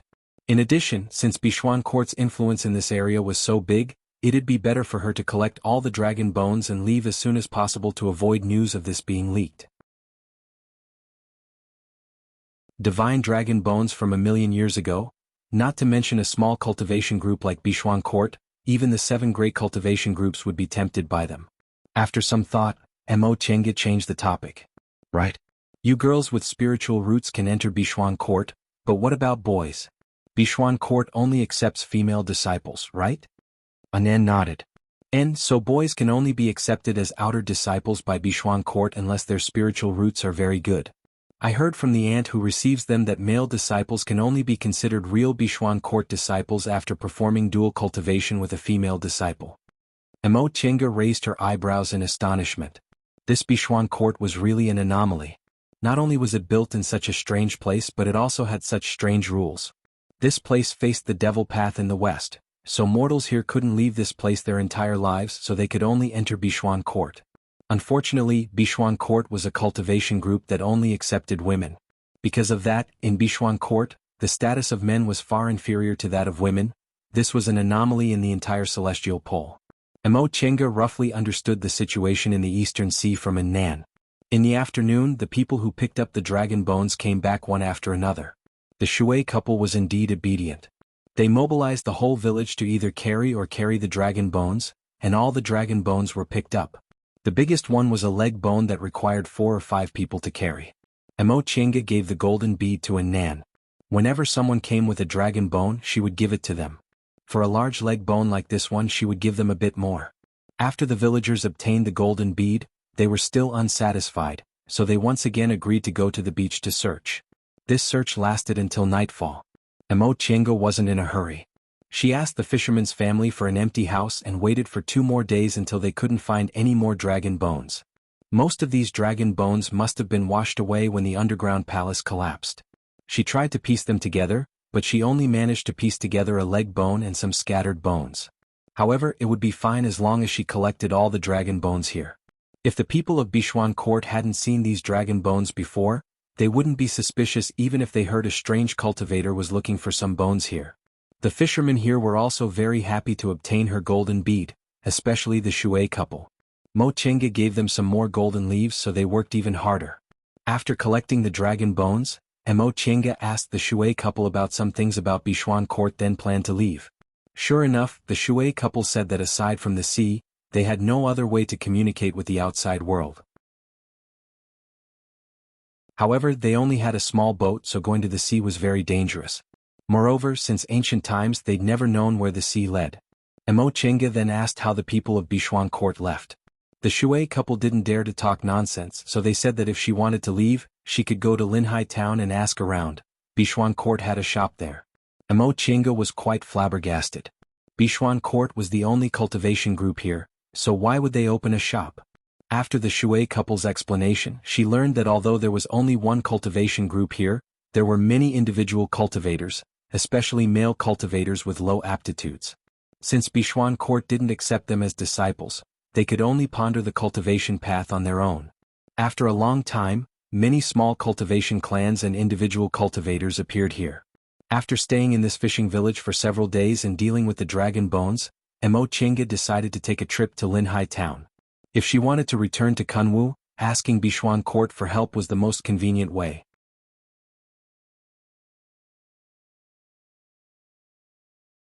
Chapter 190. Xiaobao was very reluctant when he heard Mo Chinga wanted to leave the fishing village. Outsiders rarely came to the fishing village. Besides, Mo Chinga also gave him delicious food. He had never eaten such sweet fruits before. The Shui couple naturally wouldn't let their child fool around, so they hurriedly coaxed him. In the end, Mo Chinga gave Xiaobao several unimportant medicinal pills that were damaged from the concoction as if they were candy, finally coaxing him. All right. Mo Chinga glanced at the 4 members of the Shui family in front of her. Tell me, which direction should I go to Linhai town? Hearing the question, Shui-san quickly replied, Fairy, just head north. You'll reach Linhai city in about half a day's journey. For a foundation building cultivator like her, half a day's journey for mortals would only take about 10 minutes. Mo Chinga nodded. Thank you. Just as she was about to leave, Shui-san hastily called out, Fairy, Fairy, please wait. Mo Chinga stopped, turned around and asked, What's the matter? Although her attitude was calm, she was a cultivator after all, so she had to be imposing in front of mortals. Shui-san subconsciously became a bit timid, so he only mustered up his courage after Shui-san's wife bumped him on the back. This lowly one has a request. I sincerely hope Fairy can agree to it. What is it? Tell me. Seeing that Mo Chinga didn't refuse, Shui-san was delighted. He turned to look at an N and said, Fairy, my family's an N also has spiritual roots, but the fairies of Bishuan court said an N's spiritual roots are a bit poor, so she can only enter the group when she has a quota. Our Shui family finally has a child with spiritual roots, so this lowly one is very anxious. If my family's an N can? Shui-san's wife saw Mo Chinga frowning slightly, so she immediately bumped her husband again and took over the topic with a smile. Fairy, my husband can't explain it clearly, so I'll just say it directly. My family's N said that if she learns the law of immortality, she'll be chosen first next time. You can buy it in the Law of Immortality City, but what do you need to buy it? Spirit stones? How could I have that? These past few days I helped Fairy do a few things, so Fairy gave us a lot of gold. We shouldn't have asked for too much, but... You want the immortal technique, don't you? Mo Chinga interrupted her. The woman nodded and added, Fairy, we won't take your gold. We just want you to give us an immortal spell. If it's not enough, you can take whatever you like. How could a mere mortal fisherman have what he wanted? When Mo Chinga saw N staring at her nervously from the side, she raised her hand and stopped the madam's long-winded speech. All right, I understand. She took out several jade slips from her Chenkuan bag. After thinking for a moment, she put the jade slips back and took out a book. N was still immortal and couldn't use her divine sense. Gold is of no use to me. N can be considered to be fated with me, so I'll give this cultivation technique to you. N took the thin book. She was so excited that her face turned red. The Shui couple even pulled her to kowtow. Thank you, Fairy. Thank you, Fairy. Mo Chinga waved her hand and didn't say anything else. With a shake of her sleeves, she flew up with the wind. Shui-san's family, as well as all the villagers of this unknown fishing village, were attracted by this scene. Mo Chinga saw N's eyes full of hope and envy when she raised her head. She gave her a smile, then turned into a flight light and disappeared into the horizon. A beginner's cultivation technique was as easy as lifting a finger for her, but it was extremely difficult for this little girl who hoped to walk on the path to immortality. Mo Chinga didn't mind doing good occasionally. It could even be said that because she was born a mortal, she was kinder to mortals than to cultivators. However, whether she could really walk on the path to immortality depended on herself. She shook her head, threw these thoughts to the back of her mind, and focused on hurrying on her journey. Linhai town wasn't far. After 10 minutes, Mo Chinga could already see the city walls in the distance. What surprised her was that she originally thought Linhai town was only a small town in such a small place. She didn't expect its city walls to be so magnificent that they weren't inferior to some medium-sized cities in Middle-earth.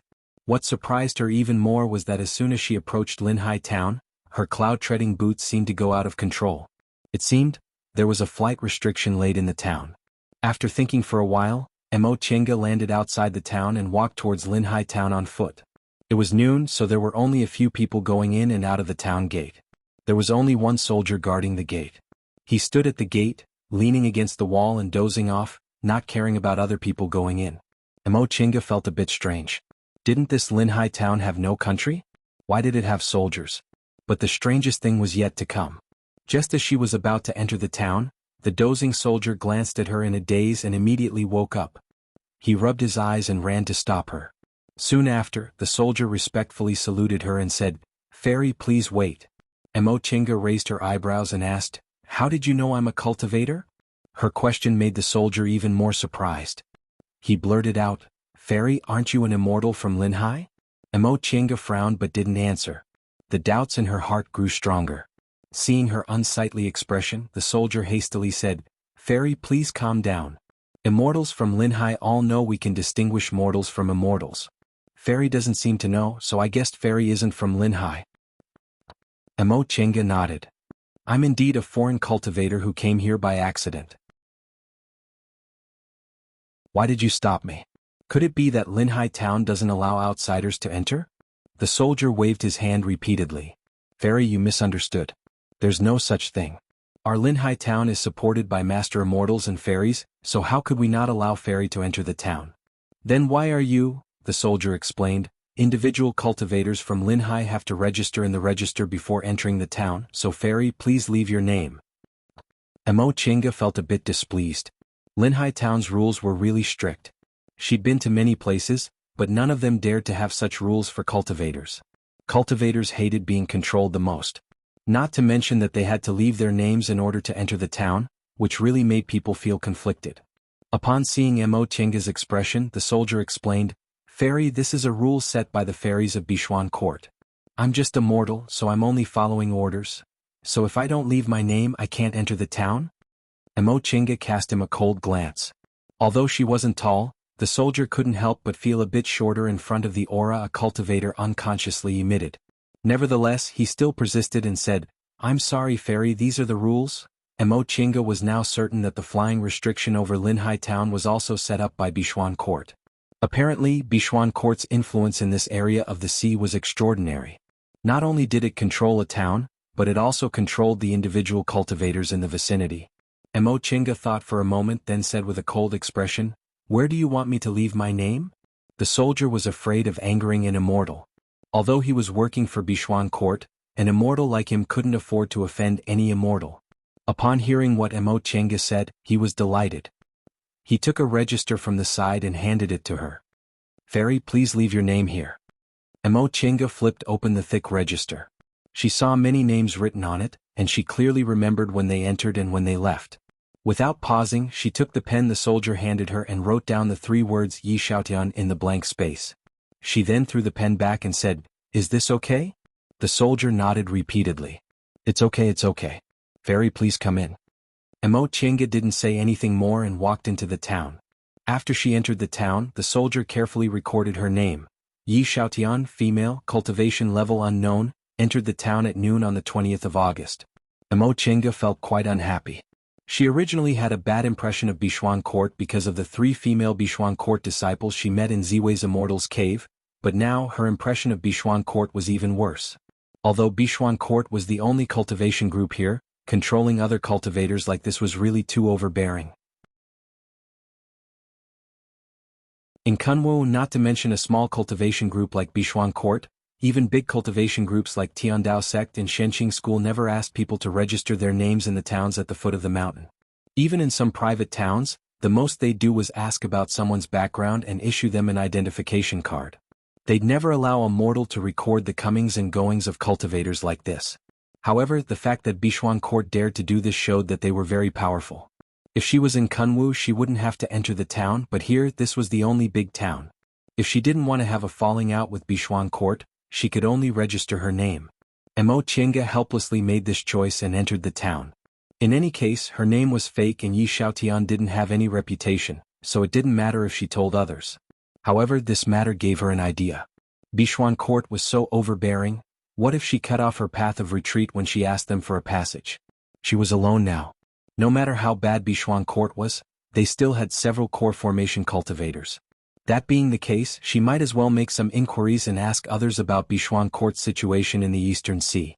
After making up her mind, Mo Chinga observed the situation in Linhai town.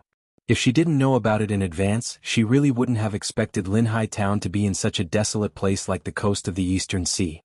The wide streets and the numerous buildings weren't any worse than those in the Middle Territory. However, the residents here were still somewhat different. For example, most of them were dressed like fishermen. Even the customers sitting in the restaurants on the street wore very ordinary clothes. Presumably, this place didn't have many products, so there were no gorgeous brocades. Mo Chenga pondered for a moment, then turned into an extraordinarily lively restaurant and walked directly to the shopkeeper. Just as she was about to speak, the shopkeeper raised his head and immediately showed a respectful expression. "Fairy, please come in, please come in." Mo Chenga was rather puzzled. Forget about the soldiers guarding the gate. Since they were sent to guard the city gate, they must know how to distinguish mortals from cultivators, but how could this ordinary shopkeeper actually recognize her at a glance? "Shopkeeper." Mo Chenga didn't move. "How did you recognize that I'm a cultivator?" The shopkeeper looked surprised. "Fairy, aren't you a local?" The fat shopkeeper rubbed his hands and explained with a smile, "Immortals and Linhai all live together with us mortals. After a long time we can recognize you at a glance. Fairy's bearing is calm and graceful like a fairy, you must be an immortal without a doubt." "Oh, I see." Mo Chenga nodded. "I'm indeed not a local." "Oh. It's rare to see immortals from other places.